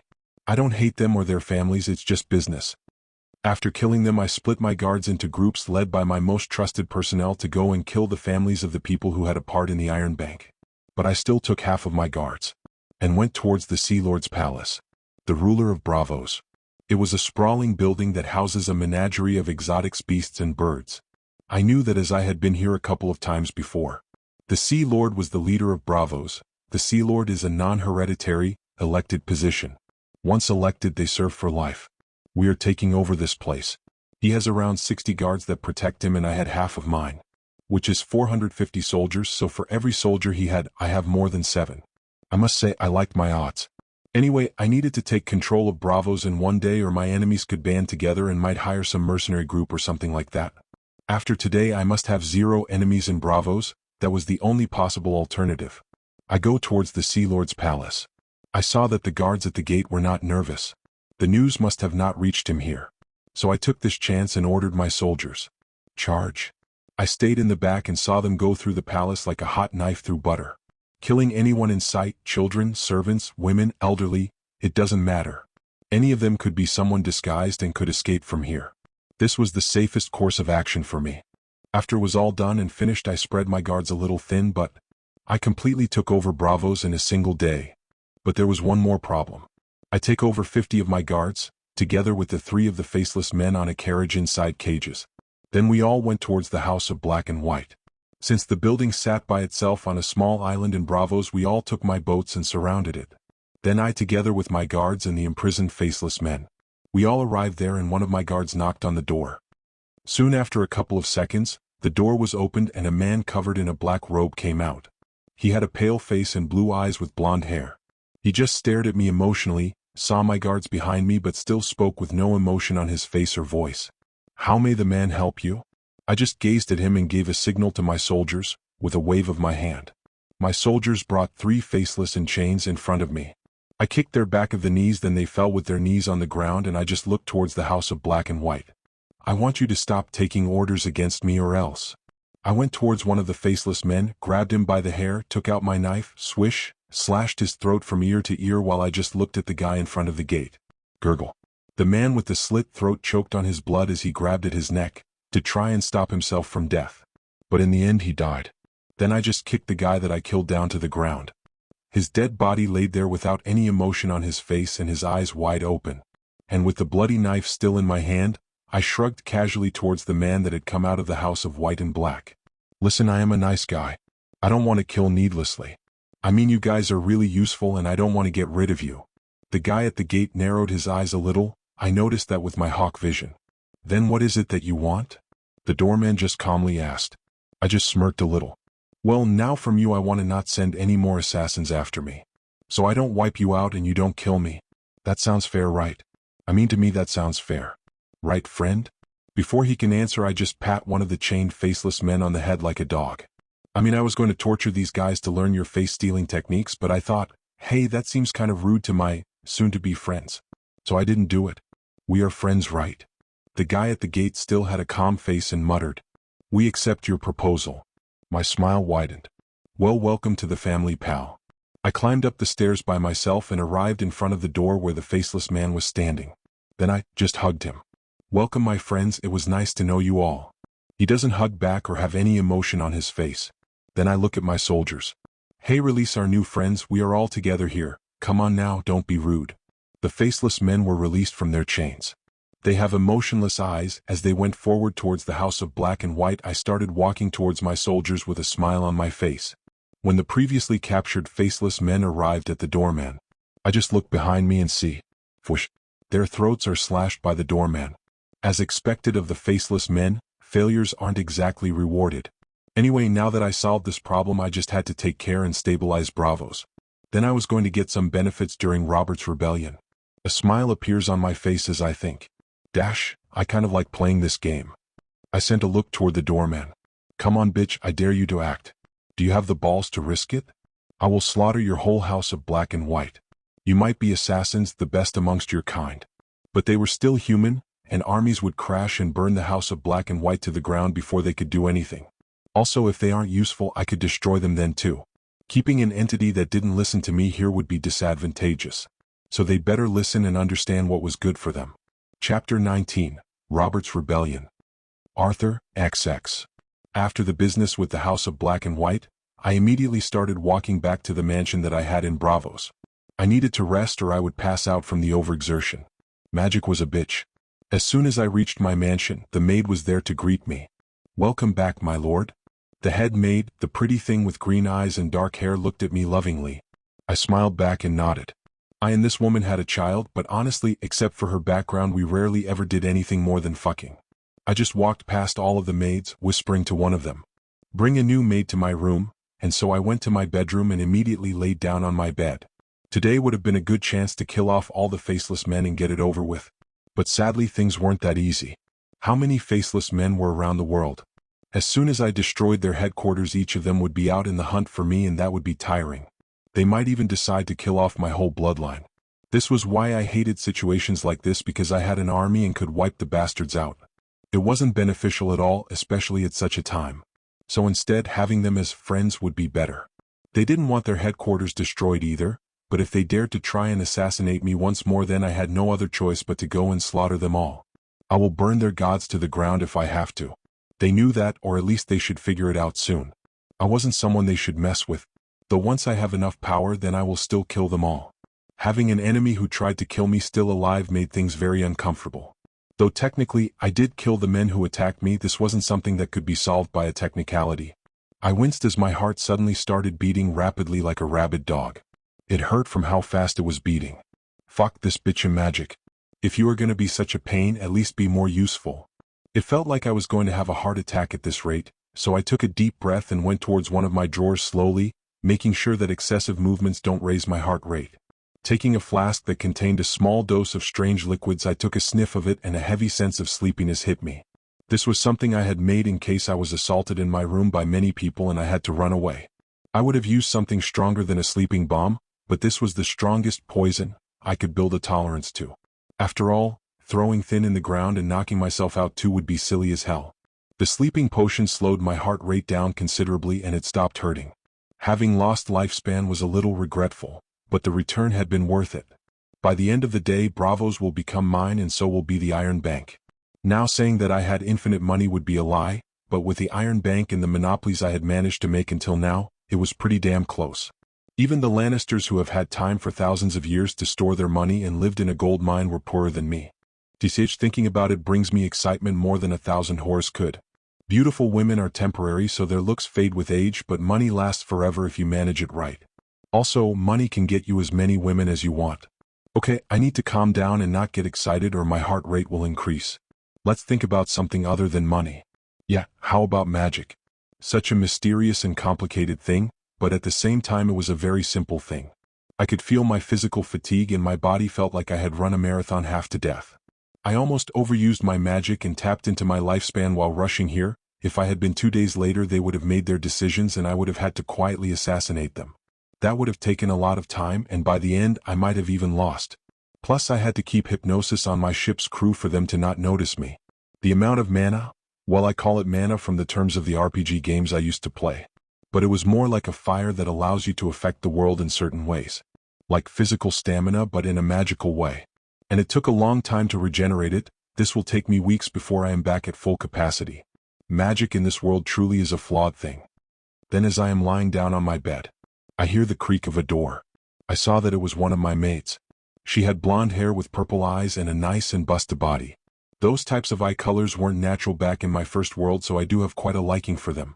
She just looked at me with a smile on her face and said, "How have you been, my lord?" Damn, she reminded me of my dumb secretary in my past life. She always acted just so stupid. The only reason I hired her was that she was hot. Some poor guy even married her. Well, I still had continued fucking her even then. But my condolences went to the guy. I had met him a couple of times. If a girl seems too out of your league, then she is. I had learned that lesson from fucking the guy's wife. Honestly, I wasn't into fucking other people's wives, but if they had pretty wives and the opportunity presented itself, then I was okay with that. Though this world was different. I had learned from my first life, don't fuck with people you know nothing about. So while I was tempted, first I asked the maid, "Are you married? I don't want to fucking die from some jealous husband." Still will fuck her though, but I will also kill her husband and make it seem like an accident so he doesn't get in the way. "No, my lord." She bowed politely and started taking off her clothes. "I am unmarried and have no family. I was picked up from the streets by your people and brought here to work as a maid. I only have a sick mother at home." Damn, I didn't ask for her life story and I don't care about it either. So I decided to interrupt her before she could continue blabbering. "I have had a tiring day, so you will be doing all of the work. If I fall asleep halfway through it, then don't wake me up. Honestly, I just wanted to have some fun before sleeping, and the maid in front of me was pretty, but not someone worth my attention, and I had my hawk keep an eye on things in case anything happened." The maid looked at me with a frown, insulted that I would fall asleep in the middle of a session with her. Sadly, it's the truth because today was too tiring. "If you can make me lose the past 20 minutes without sleeping with pleasure, then you will get a year's salary as a reward." Once she heard that, she smiled lustfully as a greedy look appeared in her eyes. "Let's have some fun, my lord." "Yes, that was it, young lady. Get more excited so that way I can suck off some of your life energy." There was a technique from Ass High that should help me get rid of the fatigue and help regenerate my mana. It had some side effects on whomever it was used on, meaning the maid in this case. But I didn't care, plus I was giving her a year's worth of salary. What more could she ask for? After spending some quality time with my new lover, she was the one to get tired first while I sucked off her life force. She probably lost a couple of years of lifespan just so I could regenerate my mana faster. I just looked at her lying naked on my bed. If she was born in my last world with her looks, she would have been a top-class model. It was such a shame. Then I just got up, put some clothes on, and got ready to call a meeting. I was already fully dressed, and now, it was time to prepare for Robert's rebellion. Only a couple of days have passed since I left Westeros, but things there right now are already in a complete mess. First and foremost, I must hire Sellswords and let them be meat shields in this war. No way I was sacrificing my men needlessly in this war. Also, if the whole mercenary group is eliminated, then I won't have to pay them. After all, who would I pay if they all went out and died? Their ghosts? I don't have that kind of ability, so I will keep their money safe with me. Even if any of them survive, they can have accidents. Though I was rich, those who waste money needlessly will not have it for long. After taking care of something in Bravos, such as killing anyone who dared speak against him, Arthur was able to rule the richest free city with an iron fist. Anyone who got in his way was tied to an anchor and dropped on the sea. Rumors started spreading that the bottom of the sea was filled with men who had opposed Arthur. His ruthless demeanor, especially of even exterminating the families of anyone who dared go against him, put everyone in line. Power, absolute power, that was what made the people obey. But even during these days, new policies were written and business started booming under Arthur's command. So the merchants weren't complaining any longer and instead went full on to support Arthur. Some did so die to the earnings while supporting him because they were afraid of him. It took 1 month to eliminate every uncertain factor in Bravos, and Arthur's ruthless ways had earned him a lot of authority and fear in a short amount of time. But Bravos had never been better before, as Arthur used his knowledge of civil engineering in the past to revolutionize the city at breakneck speeds. Hundreds of years of improvements were done to the city within a month.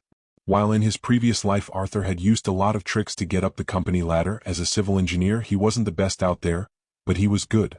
Good enough to become the head engineer after the previous one got fired in a big company.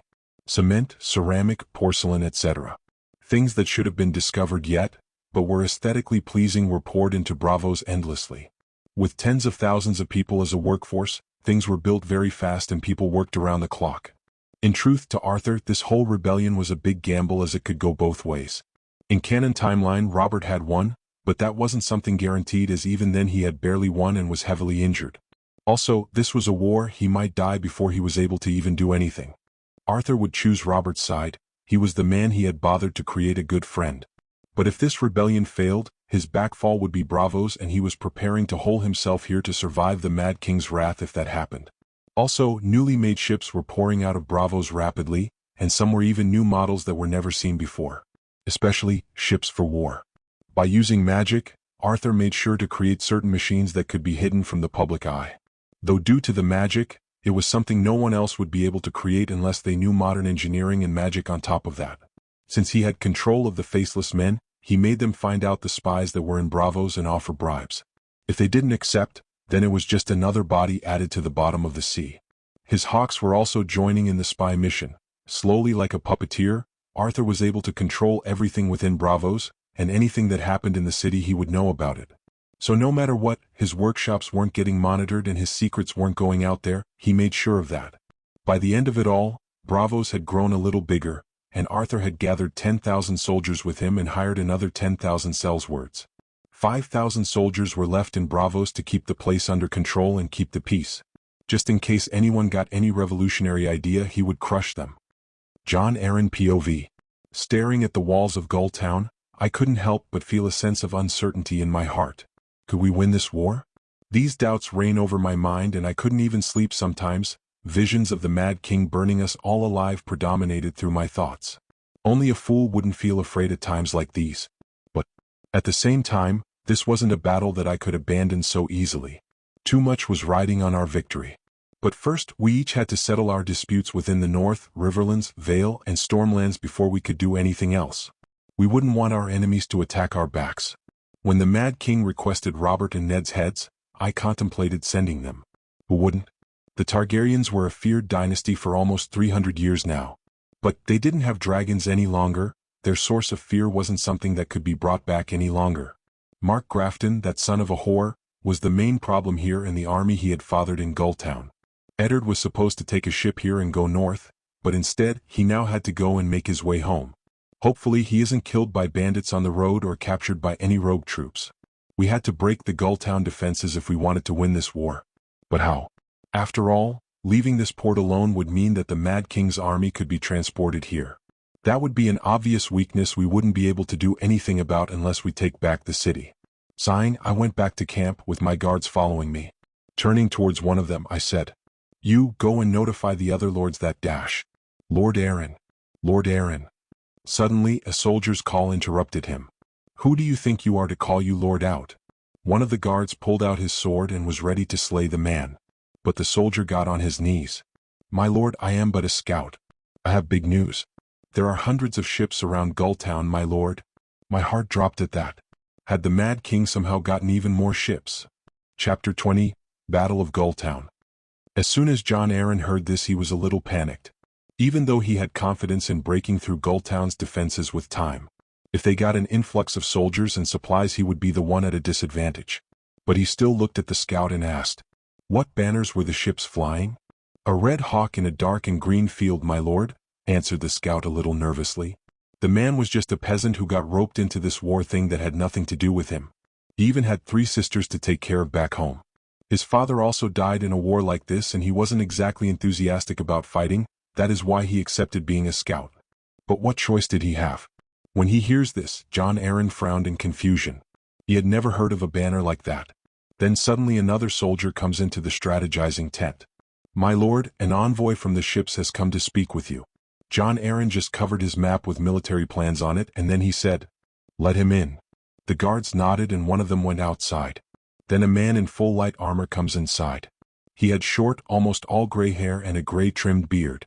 He just looked at Aaron, bowed, and said, "My lord, my name is Davos Seaworth. I am sent here as an envoy of Arthur Redhawk. He was also known by the name Arthur Frey here in Westeros. He has said that he is here to help Robert Baratheon. He has brought 500 ships together with 20,000 soldiers to help you all." When John Aaron heard this, he became overjoyed. Having the number of ships and men that Arthur offered could be a decisive factor in this war. Though on the outside, Aaron only had a small smirk. Even though John was a little skeptical of this, he still asked the question, "How does Arthur Redhawk plan on breaking through the defenses of Gulltown?" Davos just looked a little unsure as he tried to explain. "Well, my lord, Lord Arthur hasn't said anything about the strategy to me, but he did say that he will hand over Gulltown to you by tomorrow. I was just mostly sent here to reassure you that we don't have any hostile intentions." Arthur, XXI. I sat down on the chair in my cabin on the ship. My room was as minimalistic as it could be. There weren't a lot of accessories. Just a simple bed and a simple wooden desk and a chair that is covered in wool and made comfortable. I just sit down and I'll pull out a small vial full of dark gray powder. Gunpowder. I didn't remember the exact formula, but I knew the gist of how to make it.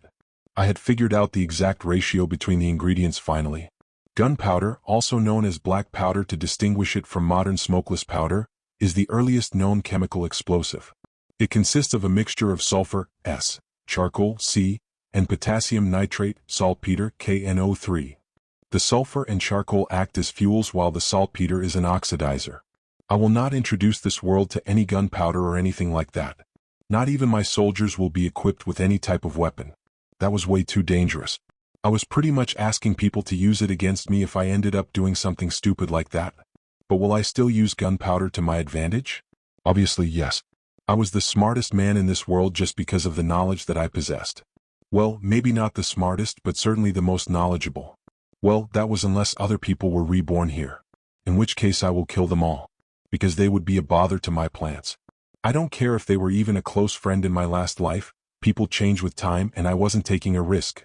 Anyway, I will use modern tactics to deal with this problem. I might not know everything about politics and such, but I knew that magic had been my crutch during these times. Though, if I do know something really good from my past life, it was physics, buildings, and destruction. Essentially, civil engineering, which was my job. Humanity in my last world created weapons with the ability to destroy a city in the blink of an eye.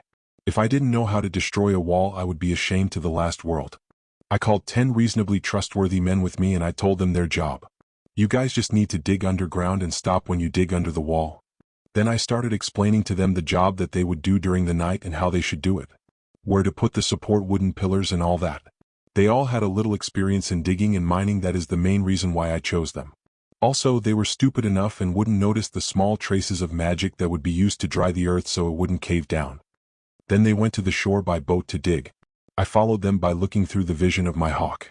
When I saw that they started digging, I called my army and got ready to attack. Soon I just notified the whole army to be ready for an attack. I only took 50 of my guards and the 10,000 meat shields. I mean Sellswords. They are the expendable soldiers that will be bleeding for my benefit. As darkness came about and the moon rose in the sky, we all got ready to attack. At night time they all get ready. We landed on the shore and went to attack Gull Town at its north wall. As we got closer there we saw the wall. As expected, our enemy noticed us. Soon their archers were all along the wall. I just smiled at them. The miners were digging underground. They were happy.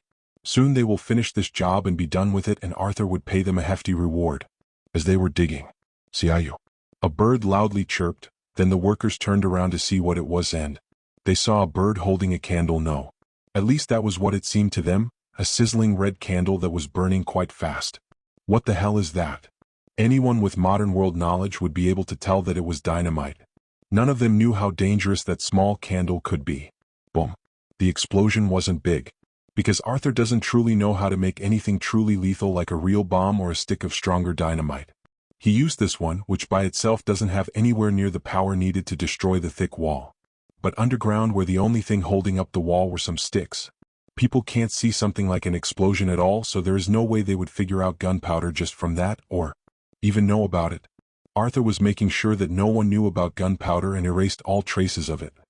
Above ground, in the darkness, the Sellswords were waiting for something to happen, and even the people in the walls were confused. They had everything ready for a siege, and even if they attacked they would be losing their lives. Boom.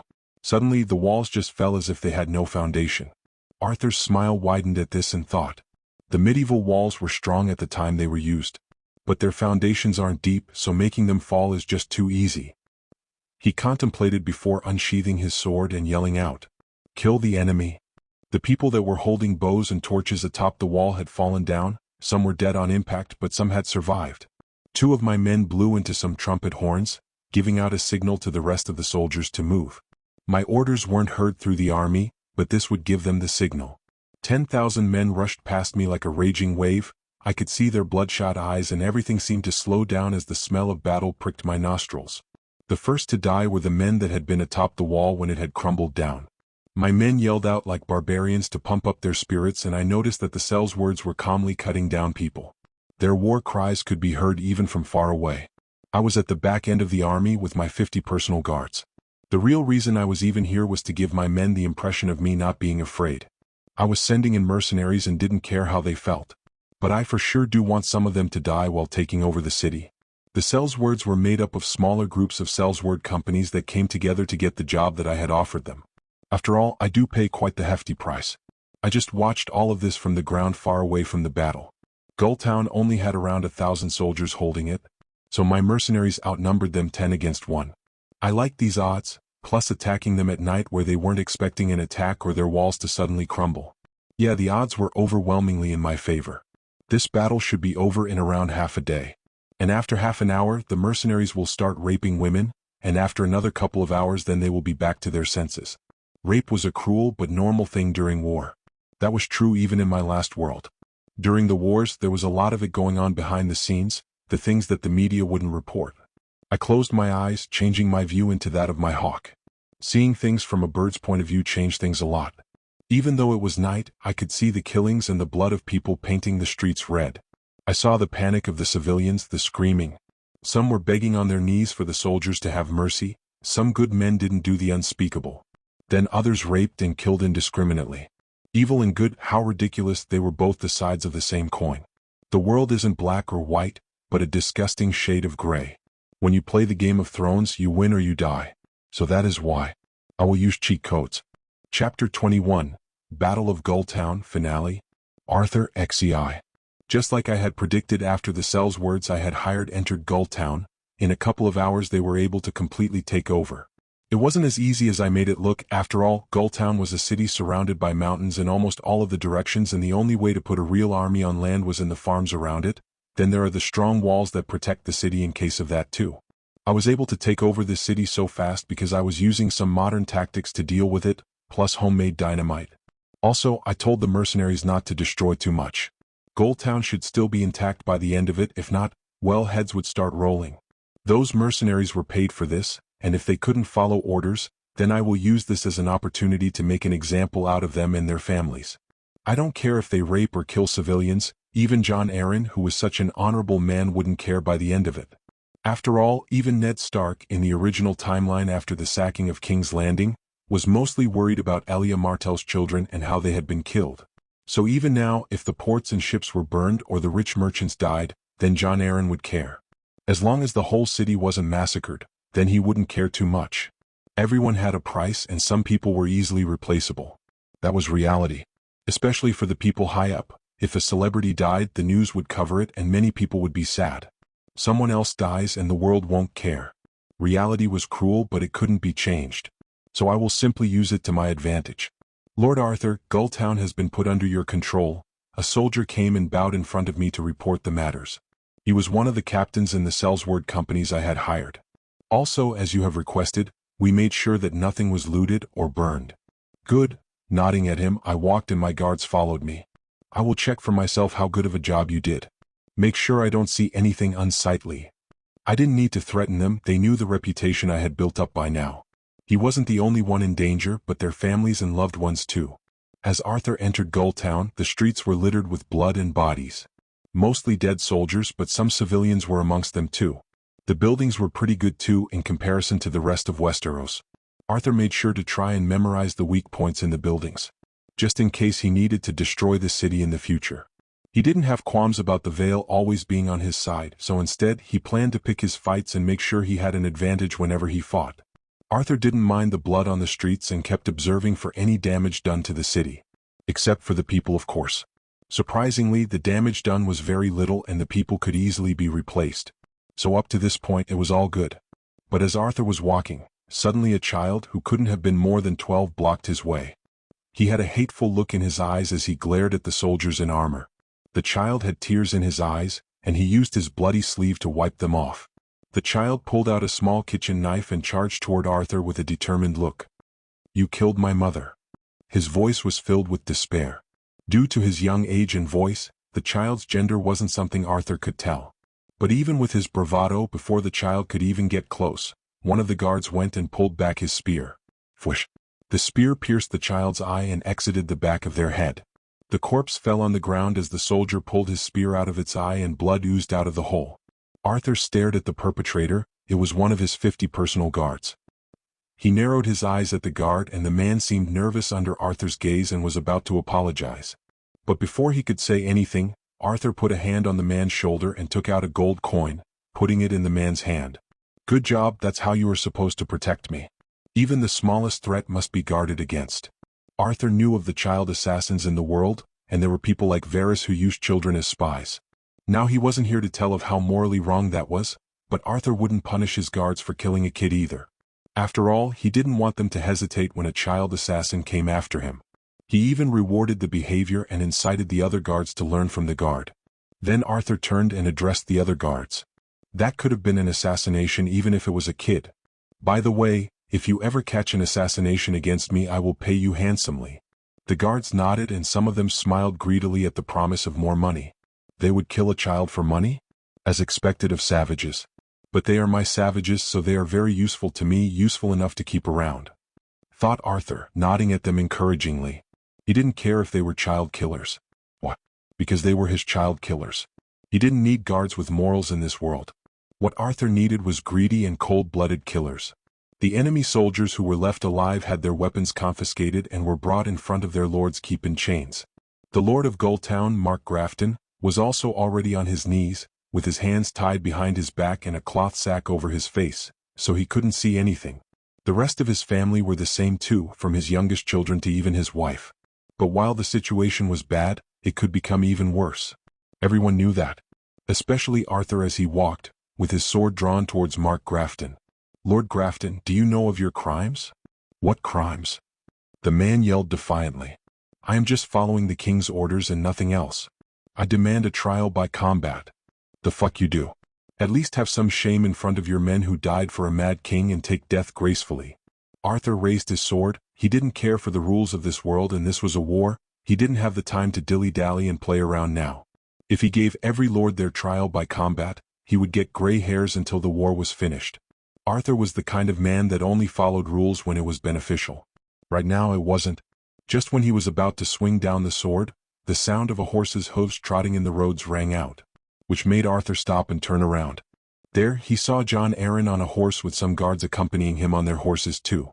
The Lord Paramount of the Vale went towards Arthur and looked at him. I thank you for your help, Lord Arthur. While this sounded polite to the outside eyes, Arthur could see where this was going and what Jon meant by this. So he smiled and sheathed his sword. It's nothing, I am just helping my friends Robb and Ned. Though in no way am I a representative of House Frey, that is why I have now changed my name to Redhawk. Arthur stopped for a couple of seconds, observing Jon and making sure the old man understood the graveness of the situation before continuing. I wouldn't want to drag my family down if things go wrong. I must thank you for that. Putting everything on the line for Robert or anyone isn't that easy, said Jon sincerely. He could see that Arthur was risking everything and the side he was backing up didn't have any advantage against the royal army. Arthur had even gone so far as to abandon his family name, which was something no one else in Westeros would do. At least that was how Jon Arryn saw it, but to Arthur it was a whole other deal. Since he already knew the outcome, to him this was just a chance to get some benefits without any big risk. Also, abandoning the Frey name was something that he needed to do anyway, while from other people's eyes that family was strong, but in Arthur's perspective weak and an unnecessary leash around his neck. Being bound to them would only bring problems in the future. He knew House Frey would fall. Whether Arya hastened that destruction didn't matter. But they would fall within this generation of the family, and he didn't want to be anywhere near it. The management sucked. Though Arthur knew how his actions made him look like a good friend who was very selfless. He didn't bother to change other people's minds and played along with it. This had been his intention all along, clouding everyone's eyes from what he was doing behind the scenes as they stared at his accomplishments. I do not like gambling with my life, thought Arthur resolutely. He didn't like taking chances that weren't to his advantage. Since the world had changed a lot from the one he remembered, there was a chance that Robert might lose this war. Arthur planned to use every method he could think of to have Robert win this war. Once again, I am very thankful to you and glad that Robert has a friend like you. So what are your plans for the rest of the war? Jon Arryn smiled politely. Arthur saw this and smiled back. Well, first I will have to try and take care of the royal fleet. That should stop the loyalists from banding together. Then there is the Reach to take care of, and hopefully I can take care of them. Jon Arryn nodded. He looked a little worried at the mention of the Reach. With an army of 100,000, they would be the biggest contributors to the Mad King's reign. If Arthur was able to take care of the Reach and keep it occupied for the rest of the war, it would be the same as if he would have handed them the victory. Of course, this at least would even the odds a little. Arthur of course knew better, as he understood that the Reach would just go to starve out Storm's End. If they had joined Rhaegar in the original timeline, then he would have easily won the war. It didn't matter how strong Robert's hammer blows were because a war between humans was mostly based on numbers. And the strategies Westeros used weren't anything groundbreaking enough that would allow armies to defeat those of major higher numbers. Jon Arryn just nods his head while seemingly contemplating something. That is a good decision. You should use your advantage and try to keep the Reach out of the fight for as long as you can. What about you, Lord Arryn? What will you do now? How will you handle Gulltown? Arthur inquired while his gaze wandered towards Lord Grafton. The message here was clear between them. Arthur wanted the traitor dead, while Jon didn't want to kill the captured lord. Not only had he known him for a long time, but also because that would create bad blood between the House Arryn and House Grafton. Arthur noticed Jon Arryn frown, but he was insistent and still carried on. I would suggest you deal with this in a more permanent way. We don't want any daggers in our backs while fighting the royalists. Jon Arryn's frown deepened and courtly answered. Don't worry, Lord Arthur. I will take care of my people. You cannot tell me how to discipline my men, thought Lord Arryn decisively. He wasn't going to take orders from Arthur and was even getting a little annoyed at the young man's insurance for telling him how he should do his job. Arthur just nodded towards Jon Arryn with a solemn face. I understand, then my armies will be pulling back to Essos, which made Jon anxious at the mention. But Arthur wasn't done as his gaze turned sharp. "I don't know how you handle traitors amongst your midst, Lord Aaron, but I am not willing to fight in a battle that would have me always looking at my back and being paranoid." He sighed and shrugged. "Then I guess taking Gulltown will be my gift to Robert. I can't participate in a war where we will just let our enemies go." After saying what he needed, Arthur walked away and so did his guards, leaving John Aaron with an ultimatum as he looked at the tied-up Lord Grafton and his family. Not even an hour later, just as Arthur had promised, his soldiers were pulled out of town, and after resting, they would set sail in 3 days. Whether they would return to Bravos with their fights over or go to the Reach to keep them occupied depended on John Aaron's decision. Next day, news of the execution of Lord Mark Grafton reached Arthur's ears as he was eating breakfast. A small smile appeared on his face when he heard the news. "Seeing things going my way is a nice start to the day," he thought, taking another bite of bread. Schemes were more up his alley than strategic warfare. The rebellion would have lost 20,000 troops if John Aaron hadn't killed Lord Grafton. Whether the Lord of the Vale had seen through Arthur's scheme or not didn't matter.